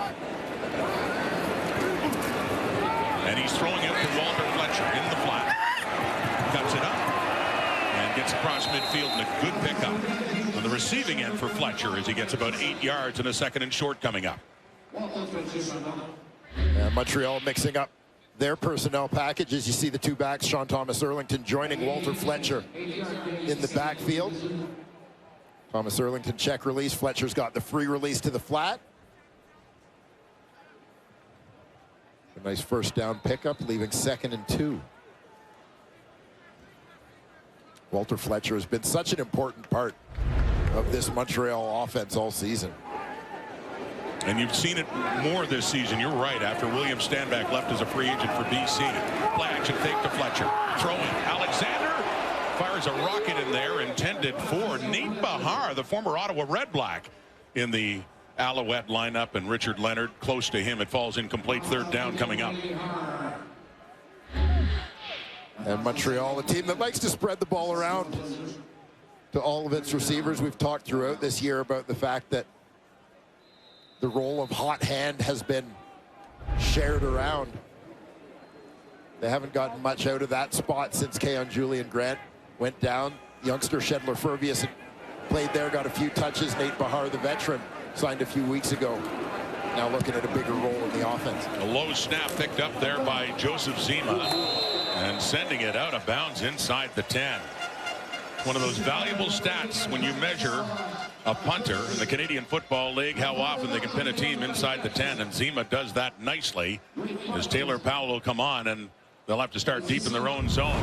Mentioned his stats in the first half coming off the bench for Bo Levi Mitchell. Look at what he did. Yeah, pretty efficient, effective, taking what was given to him. You see a little trickery there for one of the Cats' biggest plays of the opening half to Giovanni Robinson. But most importantly, Powell, as far as who's within his control, did a good job taking care of the football, making good decisions. And the Ticats have lost their left tackle, Joel Figueroa, just back in the lineup, and he is out. Throw off to the left. It's caught by Keandre Smith near the first down marker. Deontay Ruffin on him, but it's across the 15, about the 16-yard line. Yeah, nice pick up there to get out from under the shadow of their goalpost. Nice blitz pickup, as you saw there, from James Butler. Keandre Smith making the grab. Evan Johnson's in at left guard. Brandon Revenberg's moved out to left tackle in place of Joel Figueroa. The Hamilton 19 and a 1st and 10. In terms of injuries for Hamilton, the tackle situation has been a problem this season, too. They started the season through much of it with a couple of rookies at tackle, handing off. And that is Butler on 1st down. Not much there for James Butler, maybe a yard. Derek Wigan. Well, James Butler is very much to the Hamilton Tiger Cats offense what Walter Fletcher is for the Montreal Alouettes. That straw that stirs the drink. You see the former Stampeder and Queen's University grad.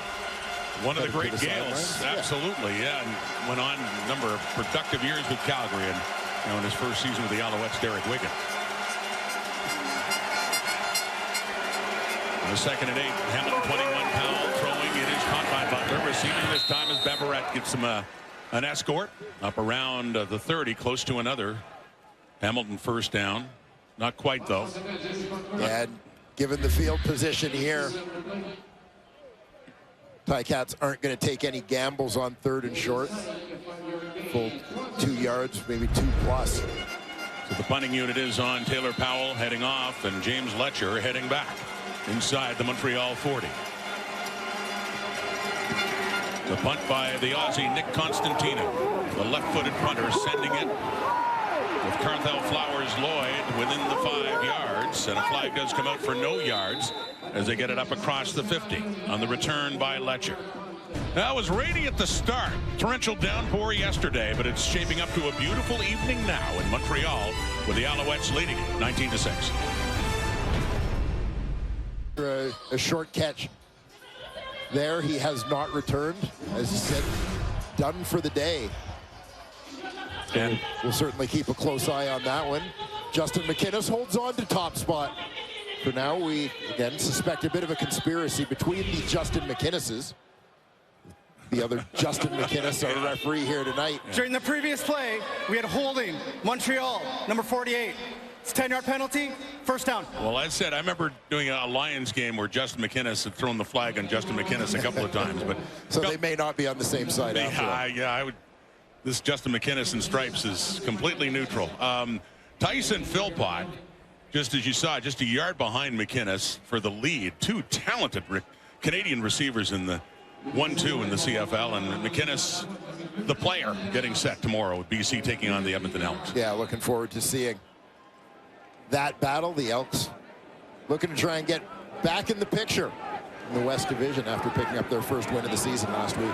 So Montreal taking over at their 33, still a 13-point lead, third quarter. Off the fake and the throw to Nate Bahar. Targeted again as he was the last possession. This time he has the catch. Bahar, one of the new Alouette receivers, and all smiles there. When you talk about great Canadian receivers, Canadians to lead the CFL in receiving yards.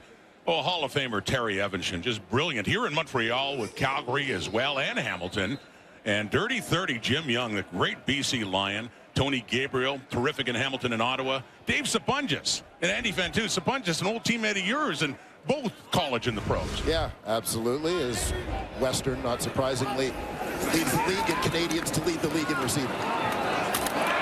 Oh, it looked like it might be caught by Cole Speaker, but he was hit. They whistled it down. He was really hit hard by Eric Wilson. Jonathan Moxey thinks the Ticats should have it, but Speaker's had a quiet night, and it got awfully loud with that pop right there.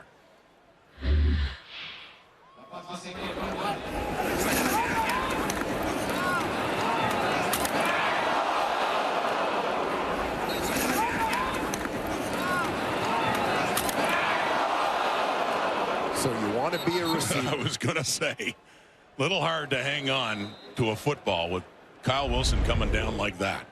2 targets for Speaker, but no catches, and it goes to 3rd and 4, and Joseph Ziem is on.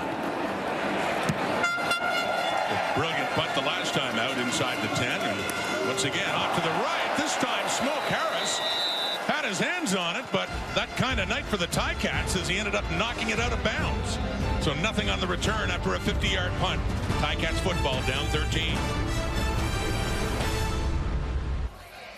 Don't miss the return of the global phenomenon critics call thrilling and endlessly captivating.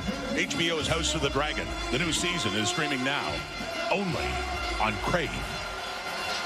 Back in Montreal, pretty packed house and loud house as well with the home side. Trying to improve to 8-1 at the halfway point of the season. Looking good right now. 19-6 they lead it. Taylor Powell at quarterback for Hamilton. Handing off to James Butler and Avery Ellis. It's really been a presence on that defense for the Alouettes this season coming in and getting to Butler quickly. Well, this speaks to the way that the Montreal Alouettes move people around. Avery Ellis, guy who's been known throughout his career in this league, Montreal, Edmonton, Ottawa, as a defensive end, is lining up as a linebacker for a handful of snaps in this ball game and making plays looking like a linebacker from that spot. I mean, this is the Montreal defense with its interchangeable parts. 2nd and 7 out of shotgun. Powell gets rid of it. Off to Shamar Bridges. First down across the 35. Pushed out around the 40. And again, the Ticats are going to have to patiently work their way down the field against this Alouette defense. And it seems like every time on 2nd down, it's Shamar Bridges that the Hamilton Tiger Cats look to move those sticks. And he keeps producing in these instances. We talked to Scott Milanovich about this a couple of days ago. That was a pickup of 20, but the way Noel Thorpe has this defense designed, you can think you're doing really well on offense, racking up the yards, but then they wait for a mistake. They pounce on it. Just a 3-man rush. So Powell has seen this before. He dumps it down to James Tuck, who has the ball, the ex-Alouette, getting up to around the 45.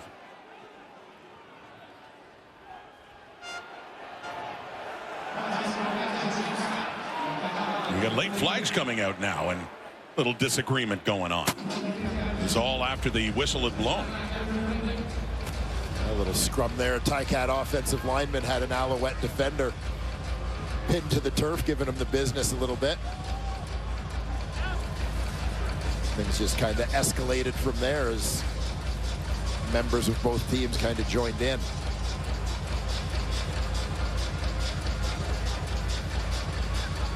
James Butler took that hard hit from Avery Ellis. You saw a couple of plays ago. He remains on the Ticat bench.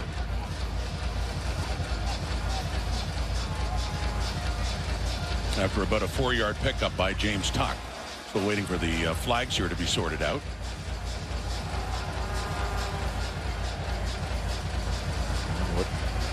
A significant loss, James Butler. We have offsetting 15-yard misconduct fouls on Hamilton, number 69, and Montreal, number 91. It'll be second down. So that's Isaac Ediemi Berglund for the Alouettes, and it's the right tackle for the Ticats, Jordan Murray. Offsetting. Second down, about 6 yards to go after that pickup by James Tuck. Approaching the midway point of the third quarter, and the Ticats still have some work to do. Moving the football, not the biggest question. Getting it to the end zone is. Powell, once again, just 3 being sent. Flushed out. He's just going to take off again. He's got field to work with. He sees it. First down, across midfield, and then slides into the signage for a pickup of 14 yards. And then shoved just as he was heading out of bounds. And another good decision for Taylor Powell, using his legs, taking what's there to move the sticks. A little bit of pressure. Don't try and force something downfield. Put the ball away, find a different way to make a positive play.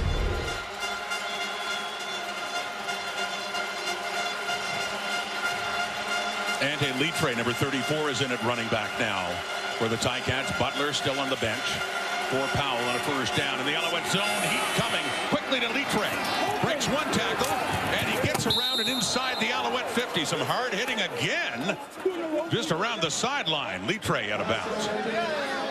And wow, we've seen that before for members of our crew. You want to hold the camera and get close to the action. Sometimes you can get a little too close. Have a look. Big bodies bearing down on that sideline in a hurry. We got our guys standing in there to get us that shot. That's JP of RDS, and terrific work to get that shot at the risk considerable. We've seen that a few times this season that they go through right down there, close to the action. Powell again, it's caught. Devontae Robinson, he wanted to reach across to get closer for the first down, not quite. And the big tight end, Robinson, had a big catch on a flea flicker in the first half. Gets another catch. Yeah, Robinson was originally a BC Lions selection in the global draft. Became a free agent in the offseason. Signed by this Hamilton team had been looking to try and implement a little bit more of a tight end presence.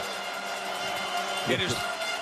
Sorry, Dwayne, third and short now, and we've seen this before. Andy Litre is in at quarterback for short yardage. Litre, the running back, just pushes it ahead to get it just down near the 40. He didn't even need to get it that far. Looks like a first down for Hamilton. I've talked before about Ante Litre's versatility. He's the guy in high school, pretty much played everything except quarterback in high school, so nice that he has the opportunity to add this to his resume in the CFL. We see James Butler coming back on. And Litre heads off in his 7th year to Simon Fraser.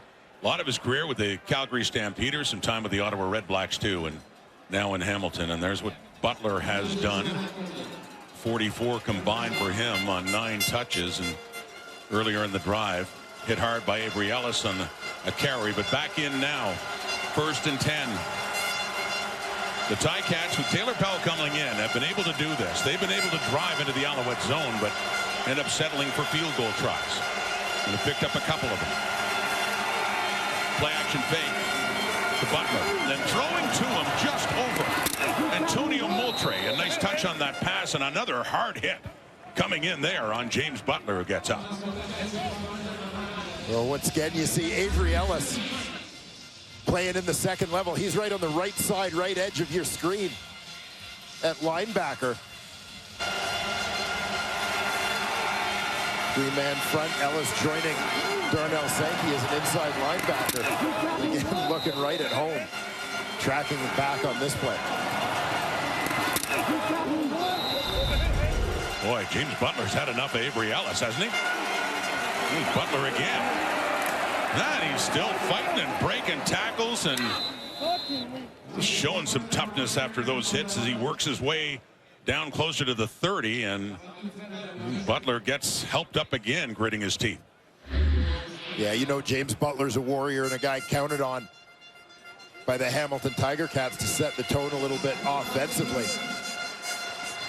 Certainly has taken some shots here tonight, but just keeps on rolling. He does, keeps those legs chugging. Looked like he would be down a few yards further back, but they get to another 3rd and short, this time just inches. Litre again in at quarterback. Keeps it, pushes, easy first down, gets it across the 30. So here comes Hamilton. A lot of times ticking off the clock, down, getting closer to 4 minutes, but this is the test, the kind you see in Noel Thorpe's defense. Watch the hands here, Avante Litre under center. I think let non-verbal communication there to let his center, David Beard, know which way he's going on the sneak. Got a lot of reps in short yardage at QB for Litre as he heads off again, 1st and 10. Another good drive by the Ticats. They're down to the Alouette 29. Handing off Butler. Nowhere to go. Darnell Sankey. Watch Butler try to weave, and then Antonio Moultrie in there, 99, as they get him wrapped up for not much there. And just going back to that quarterback sneak quickly. You see the tap on the butt. I suspect is a little bit of a signal between quarterback and center. And you see big collision between a couple of tough dudes. Antonio Moultrie looking like he's trying to start a lawnmower, pulling the ball out of there. He really did, trying to rip that ball out. Well, here they come, and it's off to Keandre Smith. Has some room too. It's down around the 25. On that pickup, field goal unit will come out. It's a 3rd down coming up, not close to a 1st down. Down 13 points. And still 3rd quarter, just under 3 minutes left in the 3rd as Powell will head off, and we'll see if they can again chip away and get it down to 10. But that's the thing, Dwayne. Good drive for the Ticats, but when you're down a couple of scores, it took 7 minutes off the clock, over 7. Yeah, and that may be fine in the 3rd quarter, but as we head towards the 4th, time becomes of the essence, and that patience that we've been preaching against Montreal's defense isn't really an option anymore. Mark Leggio, 2 for 3, and will make that 3 for 4, a 30-yarder that he pumps through. So they're within 10 points now, trying to chip away, but at a certain point, that clock becomes the enemy too. Davis Alexander, the Alouettes up 10. There can be only one team to lift the CEBL Championship Trophy. You can find out who the winner of them all is tomorrow, 6 Eastern, 3 Pacific, on TSN, TSN Plus, the CEBL Championship on TSN. Back here at Molson Stadium in Montreal. Week 10 continues. A Saturday night matchup, the back half of a home-and-home between the Alouettes and the Ticats. Montreal leads by 10, 19-9. 1st down, and that is Charleston Rambo, who's had a great night tonight. A couple of big catches from Davis Alexander. That a short one to set up a 2nd down. Charleston Rambo, after testing out the deep coverage this time, just going to take the hitch. Reggie White and Cole Speaker out in front with the blocks. Nice high percentage play for a 1st down pickup of about 8. As he gets closer to the century mark, 3 catches and 4 targets, 96 yards, and that big 51-yard touchdown in the 1st half. And it's Fletcher just feeling his way through to the 50. And looks to be right at the 1st down marker. That looks like it'll be enough to Move the sticks.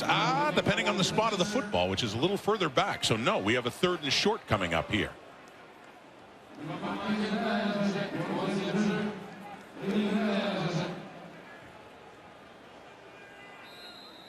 Dominic Davis is in. Mentioned, signed this week, basically out of retirement after the injury to Caleb Evans for the season, and he'll take care of short yardage as he did in the first half, and as he did so many times well. That big, lengthy body gets the first down, and then by the time he's down, he's got 3 or 4 more yards. Yeah, terrific surge here from the Alouettes offensive line, that left side. Here you'll get a look. You see Davis, quick slide left. Lowers his head. Keeps the legs churning for a nice pickup into, well, almost into Hamilton territory. He was a backup to Trevor Harris in Montreal here a couple of years ago. He had 13 rushing touchdowns in short yardage. Dominic Davis. First down near midfield. Alouettes. Alexander throwing, and no, intended for Rambo.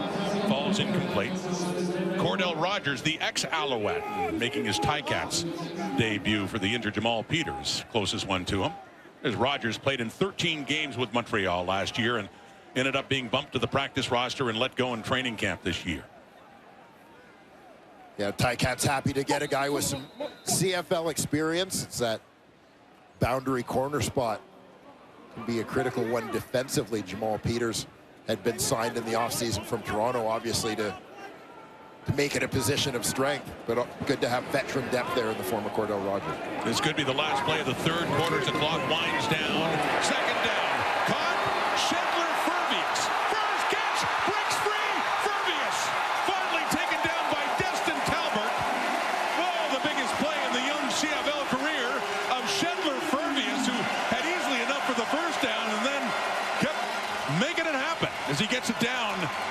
A 48-yard gain to end the quarter, set up a 1st and goal coming up to start the 4th for the Alouettes. Yeah, terrific play here. Great effort from Schindler Furvius. That'll boost his yards per catch average and set up the Alouettes well as we head into the 4th quarter.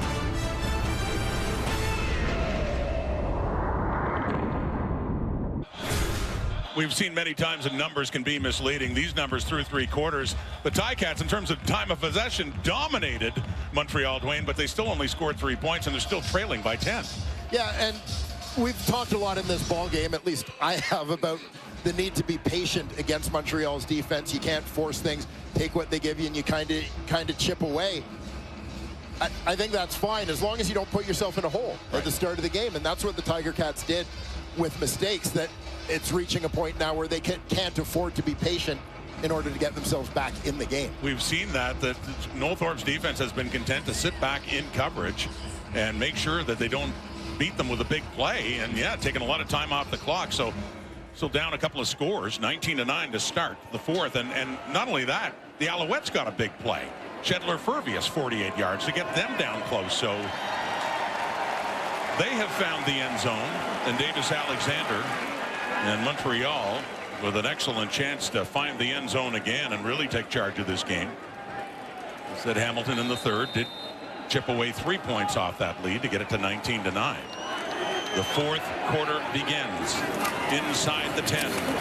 Play fake. Throwing. Caught. David Dallaire nearly had another touchdown. The ball comes out, and Rogers falls on it, but it looked like Dallaire was already down. Dallaire had a touchdown last week. Similar situation for Montreal. Yeah, fullback with the free release to the flat, but great pursuit to the football there by Cordell Rogers with a big hit.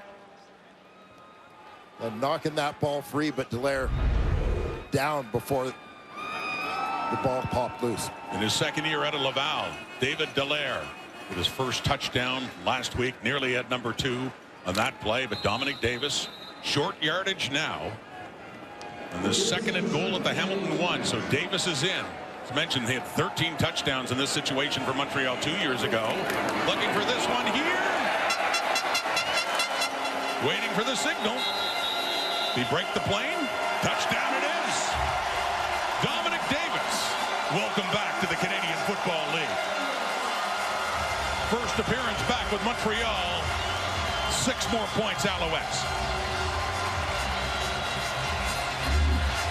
Well, first day on the new job for Dominic Davis. We're off to a pretty good start. Maybe just picking up right where he left off in 2022. He was with the BC Lions a year ago in these situations, and happy to be back in Montreal, happy to be back in the league at age 35. Figured his playing days might be over, but that caps off a 7-play, 70-yard drive and 341. One big play to second-year receiver, Canadian Shedler Furvius, went nearly 50 yards to get them down close. Jose Maltos, the point after. And just like that, Hamilton dominating time of possession in the third. They only got 3. Pierre-Olivier Lestage, the big man, celebrating in style.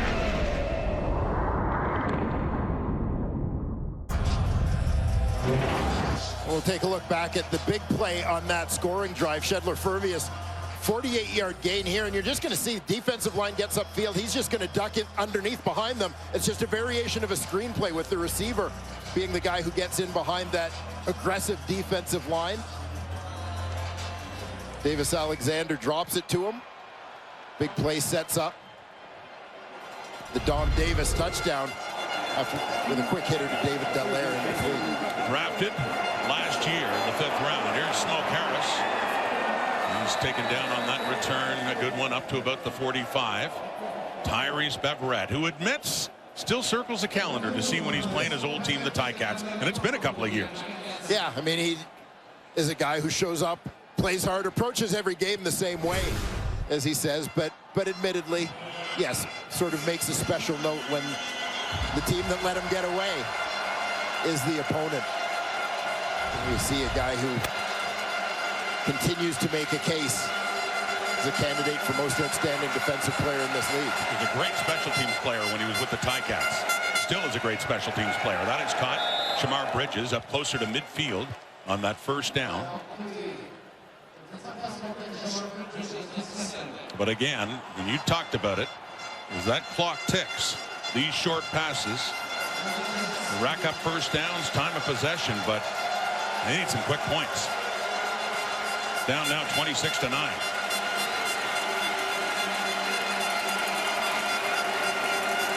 Butler running well. Good game. First down. Alouette zone down around the 50. 8 more yards for James Butler. Yeah, well blocked up.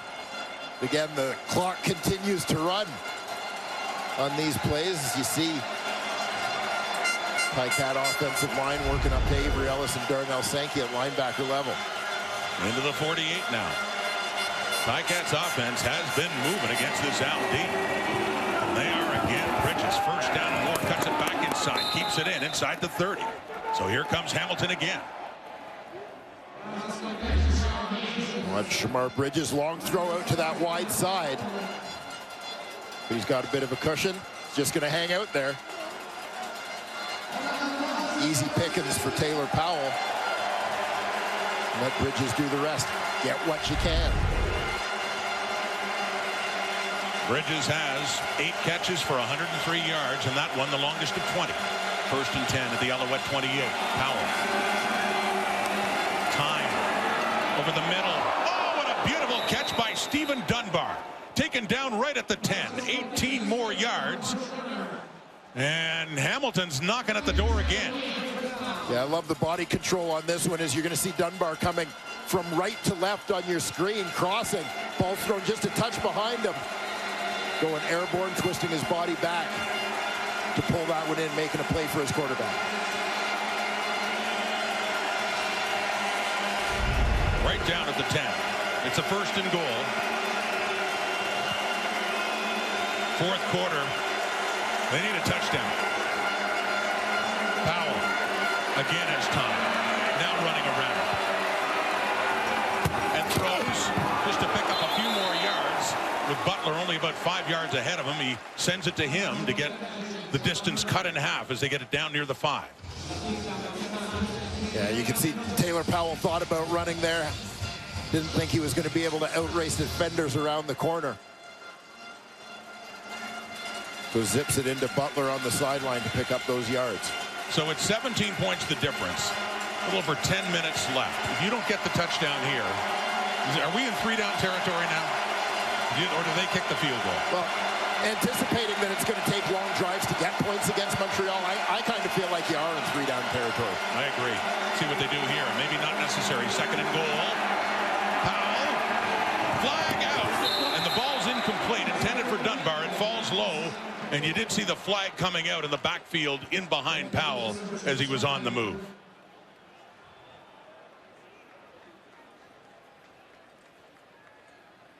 Now, they were around the 6, but if it's against them and they're pushed back on a hold, say back to the 16. Hamilton, number 9. It's a 10-yard penalty. We'll repeat first down. So first down, though, again. Of course, back at the 16 now.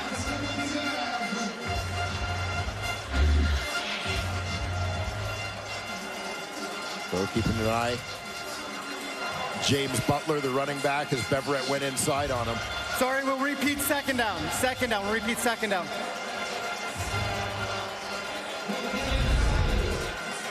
That's corrected by Justin McInnes as well, repeating the down, but that is a second and goal to Montreal 16.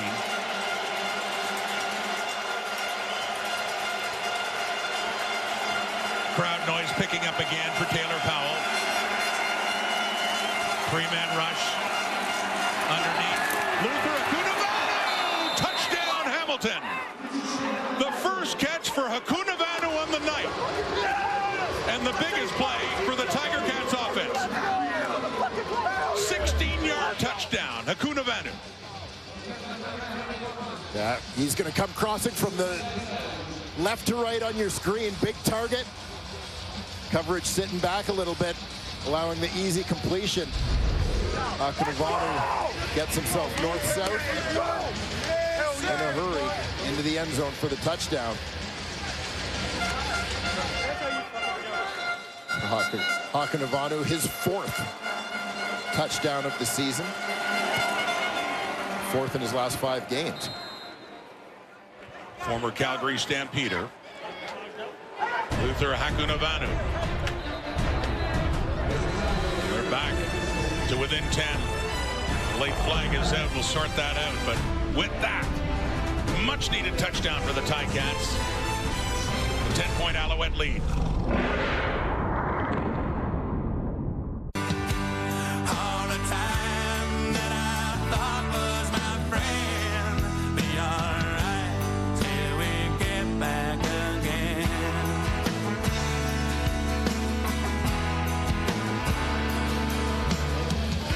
There's Luther Hakunavanu and getting some attention at the training table, but he did get a big touchdown, a 16-yarder that has gotten the Ticats back closer again, and finally something to show for their long drives down the field for Scott Milanovich.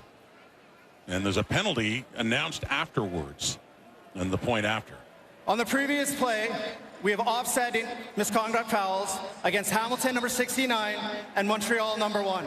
This is Hamilton 69's second misconduct, and he'll be disqualified from the game. Hamilton 69 is Jordan Murray. Now, earlier in the game, their other tackle, the left tackle, Joel Figueroa, got hurt. And Brandon Revenberg, the veteran guard, had to move to the outside. So Hamilton is now missing both of their veteran tackles on offense at really a critical point of the game. Well, and going beyond the fact that they're missing both of their starting offensive tackles, they only dressed 6 O-linemen for the game. They've lost 2. Do the math. I suspect you're going to see backup defensive lineman Deontay Knight making his CFL offensive line debut here. We'll wait and see when they get the ball again. If James Letcher, the Alouettes, have it. Is Hamilton getting a little closer again? Another look at that touchdown by Hakunavanu. Yeah, and Hakunavanu lines up as the number 2 receiver. He's going to get verticals to clear things out as he comes underneath. And you can see how the linebackers, Montreal is sitting off. So he's got a whole layer, a whole open level to get open there. That allows him to catch the ball, get its shoulders turned upfield, some momentum going towards the goal line. Big body fights his way in for touchdown number 4 on the year, keeping the Cats' hopes alive. And immediately needing some work afterwards, but they do get the touchdown. And now it's up to the defense too. 9:19 on the clock. Needing to get the ball back here. Davis Alexander.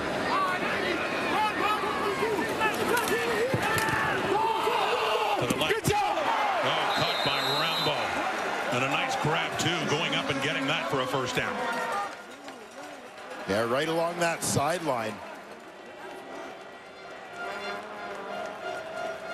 Terrific effort and awareness from Rambo to successfully bring this one down inbounds.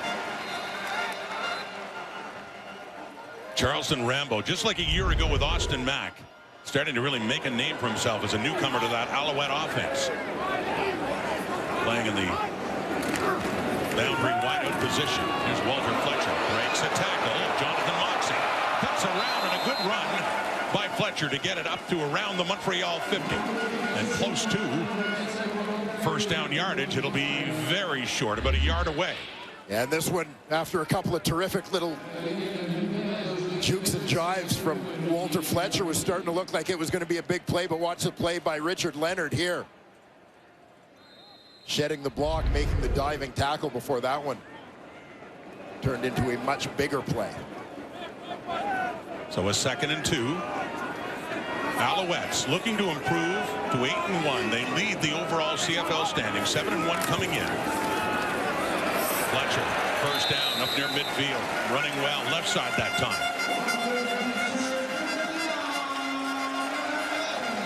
And we'll see how patient Montreal wants to be here with a little bit of ball control to run that clock down as they protect a 10-point lead. And they picked up their touchdowns. As you look at Mark Washington, the defensive coordinator for the Ticats. Alouettes, we talked about how the Ticats killed so much time on the clock with those long drives. There's been some big plays by the Alouettes. 51-yarder with Charleston Rambo for a touchdown, and big plays to set up another one too. That's caught by Nate Bahar. And he has a first down inside the 45. Drive continues here for the Alouettes. Gain of 12. Yeah, just a quick hitter to Bahar again. Seeing a little more action on offense this week than he had in his first couple of weeks as a Montreal Alouette. Jason Moss tells us veterans done a good job learning the offense. And now look to take advantage of his experience and skill in their lineup. Former 5th overall pick, 2017 draft, started his career in Edmonton before moving on to Ottawa. Played his college ball with the Carleton Ravens. James Letcher in at running back. It looks like he wants to. It looked for a moment like he wanted to throw. And he just took his time and then he cut it up. And got that pickup on first down around the 40. For the way he was stopping a bit in the backfield there, he never actually put it in throwing position, but you had to wonder. Yeah, and I can't tell you whether James Letcher Jr. is right-handed or left-handed, but yeah, he'd have to be a lefty to throw that one. And he certainly looked like he was thinking about it. Not sure if that was just a strategic move on his part to buy himself a little bit of time at the line of scrimmage. He just waited it out, picked up a few yards, 3 in total. 2nd and 7, Hamilton 41. Under 6 minutes to go. We're in the 4th quarter and a 10-point lead. Alouettes with the ball. Alexander. Oh, up high and brought down again. Another good catch. High pointing it is Charleston Rambo near the first down marker. Yeah, this takes so much focus to do what Rambo just did. Strong catch in his hands, secures the ball. He knows he's about to basically get dumped on his head, but looks after the football, continuing his terrific night as you see him up over the century mark in receiving yards. 114 total. Nearly half of that coming on one touchdown grab of 51 yards in the first half. But gets the first down. Hanging on to that as Cordell Rogers came in underneath. And despite the landing, hung on to the football. Under 5 minutes now to go. Alouettes, Fletcher. Lots of room, breaks through, down to the 10. Walter Fletcher. Brandon Barlow prevented a touchdown, but Fletcher breaks free for a 24-yard pickup. Now watch the work of the offensive line here, getting things picked up, as you're going to see the linebackers kind of attack those inside gaps. Kyle Wilson, Ryan Baker, they get swallowed up in the wash. And basically, as they're in that blitz mode, It means that as soon as he breaks the first wave, breaks the line of scrimmage, Walter Fletcher has no second level to beat and is able to turn that one into a big gainer. On the threshold of the end zone again, and they are taking time off the clock now. Four-man rush. Alexander looks to the end zone. Touchdown, Montreal. Charleston Rambo has another.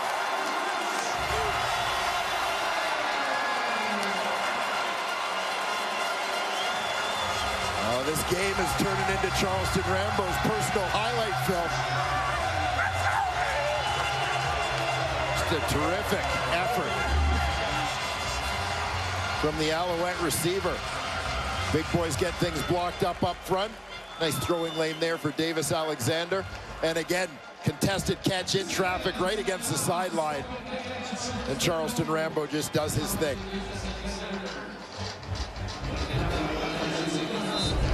8 plays, 80 yards. They took over 5.5 minutes off the clock.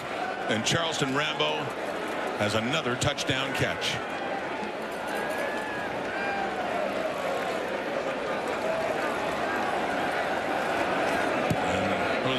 Has another point after. And a second passing touchdown for Davis Alexander to go along with the 3 he had coming into this game.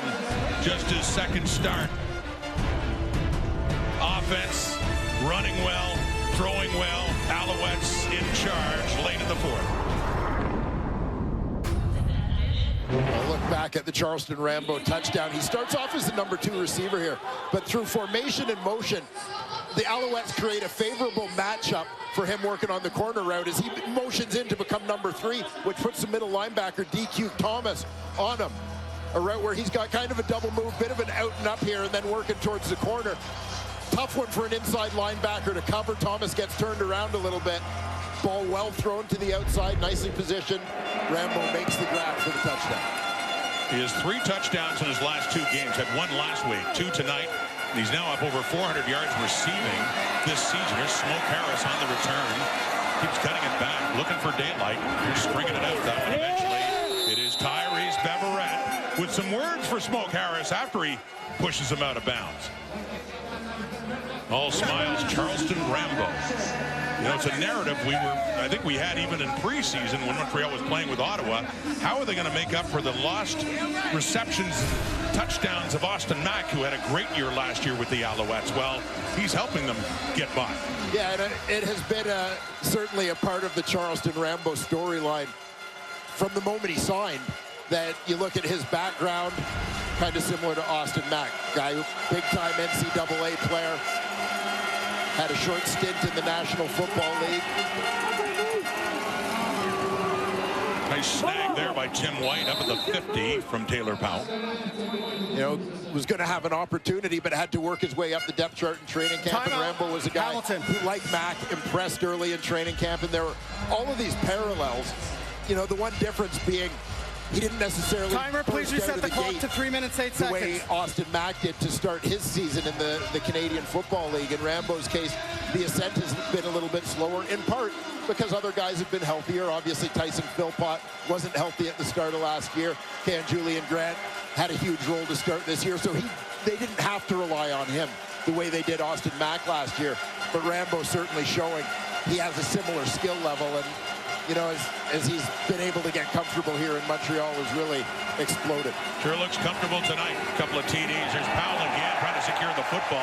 Mustafa Johnson got a hand in, nearly knocked it free. There was a lot of heat on Powell on that play.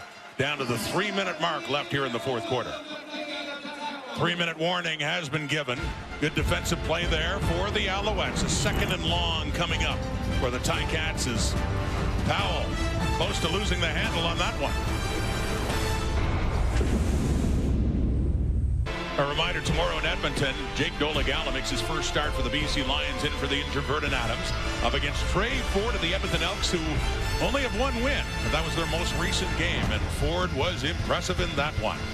How will Edmonton look against BC? That's the end of Week 10. That's tomorrow from Commonwealth. 7 Eastern, 4 Pacific time. Casey Sales in on offense because of both tackles being gone for the Ticats. Taylor Powell with time to throw. throw in turned around as Tim White, but it falls incomplete. Marc-Antoine Duquois and Deontay Ruffin were there, and it's a 3rd and 16 now coming up. Yeah, and you know, we talk about it, Casey Sales being the guy who flips over from the D-line to play offense. I thought it would be Deontay Knight. So essentially, because of an unnecessary dead ball penalty, second misconduct takes Jordan Murray out of the game. So now Hamilton has an all-star defensive lineman, a CFL all-star, taken off of defense, having to play offense because of an unnecessary penalty. Because that's the second offensive lineman lost the other day, injury, Joel Figueroa, earlier for Hamilton. Powell takes off. He needs 16 yards. He has it. First down, running and sliding now at the 46 of Montreal is Taylor Powell. So the drive does continue. And Hamilton's still in a big hole. And I know this was one of the questions about Taylor Powell when he first got into the lineup for the Tiger Cats last year, had to do with sort of his mobility, because this wasn't a big part of his game in college, but he's demonstrated that he is certainly capable of using his legs to extend plays, and in this instance, extend drive. He has run for 43 yards. He picked up 18 right there and just dumps it off to Keandre Smith. He was facing heat. Smith gets it down to the 45, pickup of about 2 yards for the Ticats. Second down, 2:21 on the clock here in Montreal.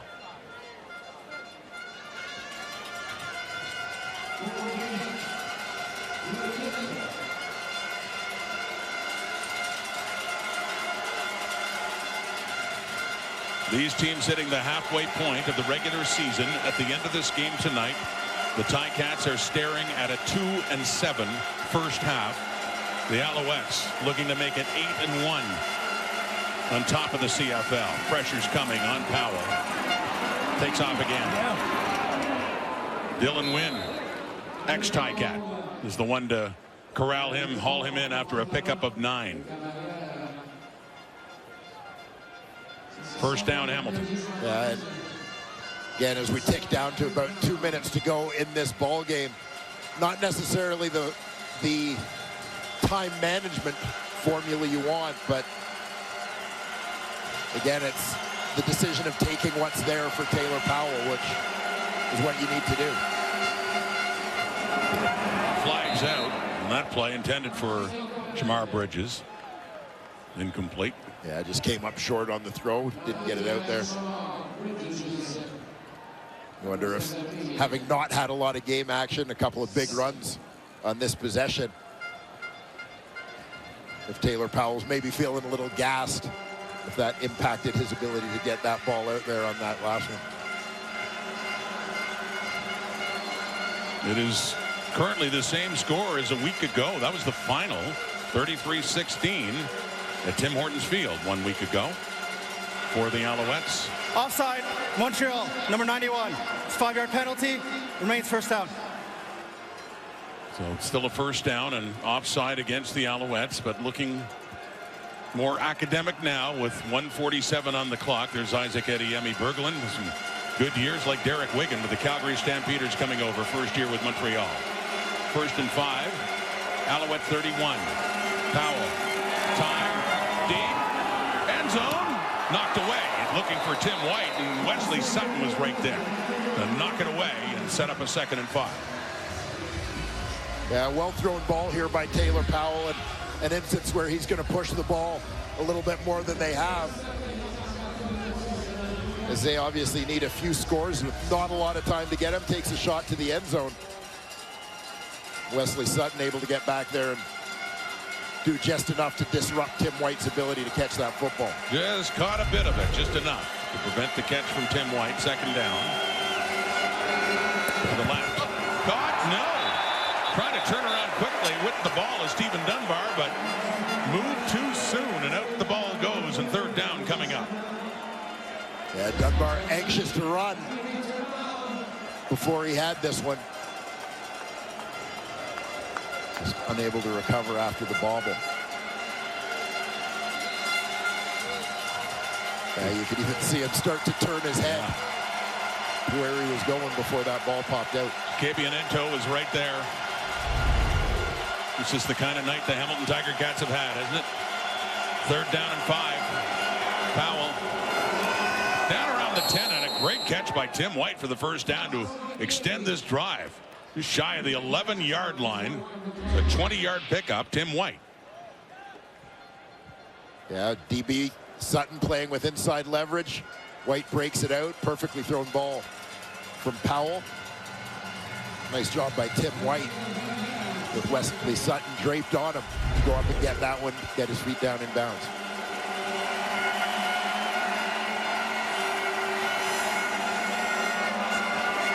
Powell has time again. Ran out of it. Touchdown. Toss to Stephen Dunbar. Nicely done by Taylor Powell, who was running out of time, but threw a dart to Dunbar. Well, he paid a price to throw this dart. You're going to see him rolling to his right. You see the head stays, eyes looking downfield the whole way, but Darnell Sankey playing the role of hammer to Taylor Powell's nail. The QB was completely vulnerable, basically airborne as he threw that football and got hit by the Alouettes middle linebacker. Taylor Powell playing most of this game. On their third possession, he replaced Bo Levi Mitchell.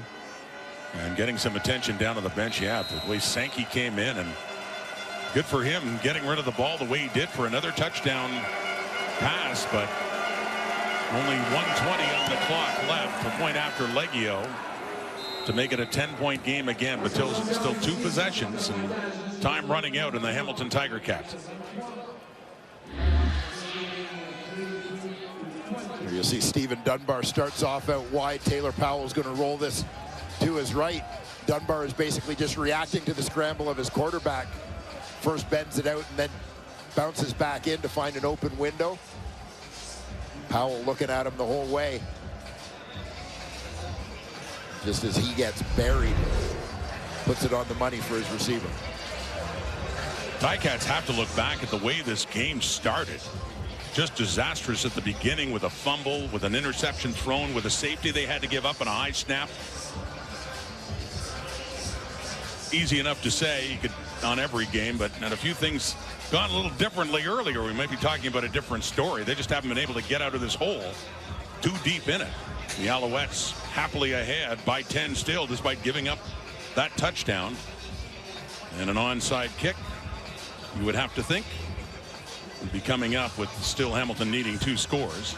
Byron Archambault, the special teams coordinator for the Montreal Alouettes.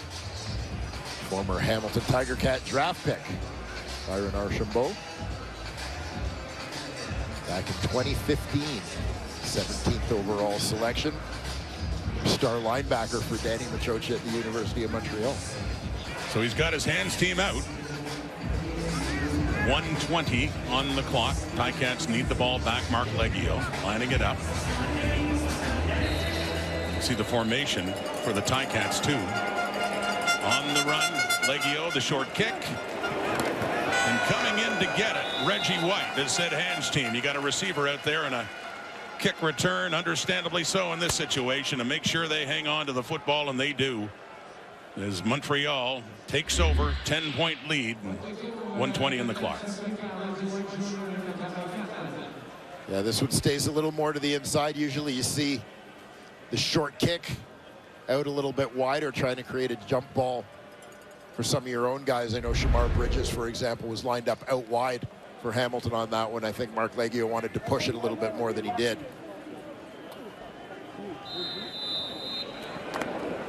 The Alouettes hang on tonight. They improved to 8-1 on top of the CFL standings. And that would mean 16 victories in their last 17 games, counting the playoffs and Grey Cup title last year. Sean Thomas Erlington is in. Ex-Ticat breaks free for a moment. Brandon Barlow just hangs on and takes him down inside the 35. Excuse me, the 45-yard line. But what a run the Alouettes, despite adversity too. I mean, every team has had, injuries to complain about, obviously. But the Alouettes have certainly had their share. And namely, as I say, Cody Fajardo, their franchise quarterback, the start he had this season, and it's a full month now since he was hurt. Tyson Philpott hurt tonight. Had a great season so far, but with Davis Alexander in, They haven't lost since Cody Fajardo got hurt. Fajardo went out that night, and they did lose their one and only game to Toronto, but they haven't lost since. Yeah, it's not just this season, but it even goes back to last year. And we talk all the time in this league about next man up. And obviously it's most critical at the quarterback position. Well, in the last 2 years since Cody got here. Sean Thomas Arlington feels nice, I'm sure. Originally a Ticat, and there's a good run against him, celebrating now as a member of his hometown Alouettes. Again, watch the work of the Montreal offensive line. Everybody stepping to the right. Nice job by Justin Lawrence as he kind of peels back to take out the middle linebacker. DQ Thomas trying to flow to the play. Big gain there for Sean Thomas Arlington. Jason Moss pulling the strings over there, getting some congrats. I think I saw a hint of a smile there, too, in Coach Moss's face. I think Coach Moss has enjoyed his time here in Montreal.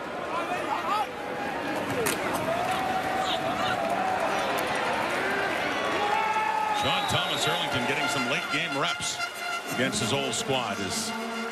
We'll show you the standings, giving Jason Moss and the Alouettes the victory to improve to 8-1. Sizable lead opening up. The Red Blacks had the tie 2 nights ago against the Riders. They're in second place by a point over the Argos, and what looks so perilous at the halfway point of the season for the Ticats, now 6 points behind the nearest team in the East, the Toronto Argonauts. The other 3 with winning records. Scott Milanovich's team about to fall officially to 2-7. They started 0-5. They had a big win against the Argos a few weeks ago and followed that up by winning in Edmonton, but then back-to-back losses to the Montreal Alouettes, who go to Saskatchewan next week, playing the Riders again. Remember that game 2 weeks ago when Saskatchewan led on a short week, 16-3 at the half, and then the change at quarterback, and Davis Alexander came on. Yeah, and just to finish the thought earlier, I mean, in 2 years, every game that Cody Fajardo has had to miss, Montreal Alouettes have managed to win without their starting quarterback. Credit to the play of their backup quarterbacks, Caleb Evans, Davis Alexander, but the whole team stepping up to sort of fill that void. The defending CFL champions remain the class of the league. Halfway through the regular season, the Montreal Alouettes lead the way at 8-1.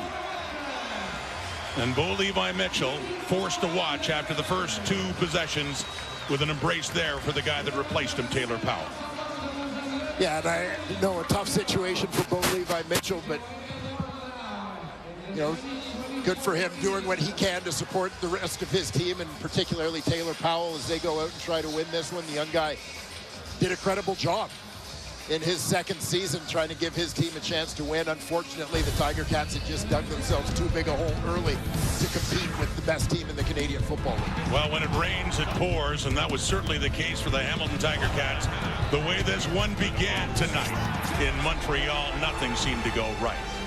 And the Alouettes found their groove again, winning again here in Montreal. Thanks for watching this one. The CFL on TSN SportsCenter is next. Have a great night, everybody.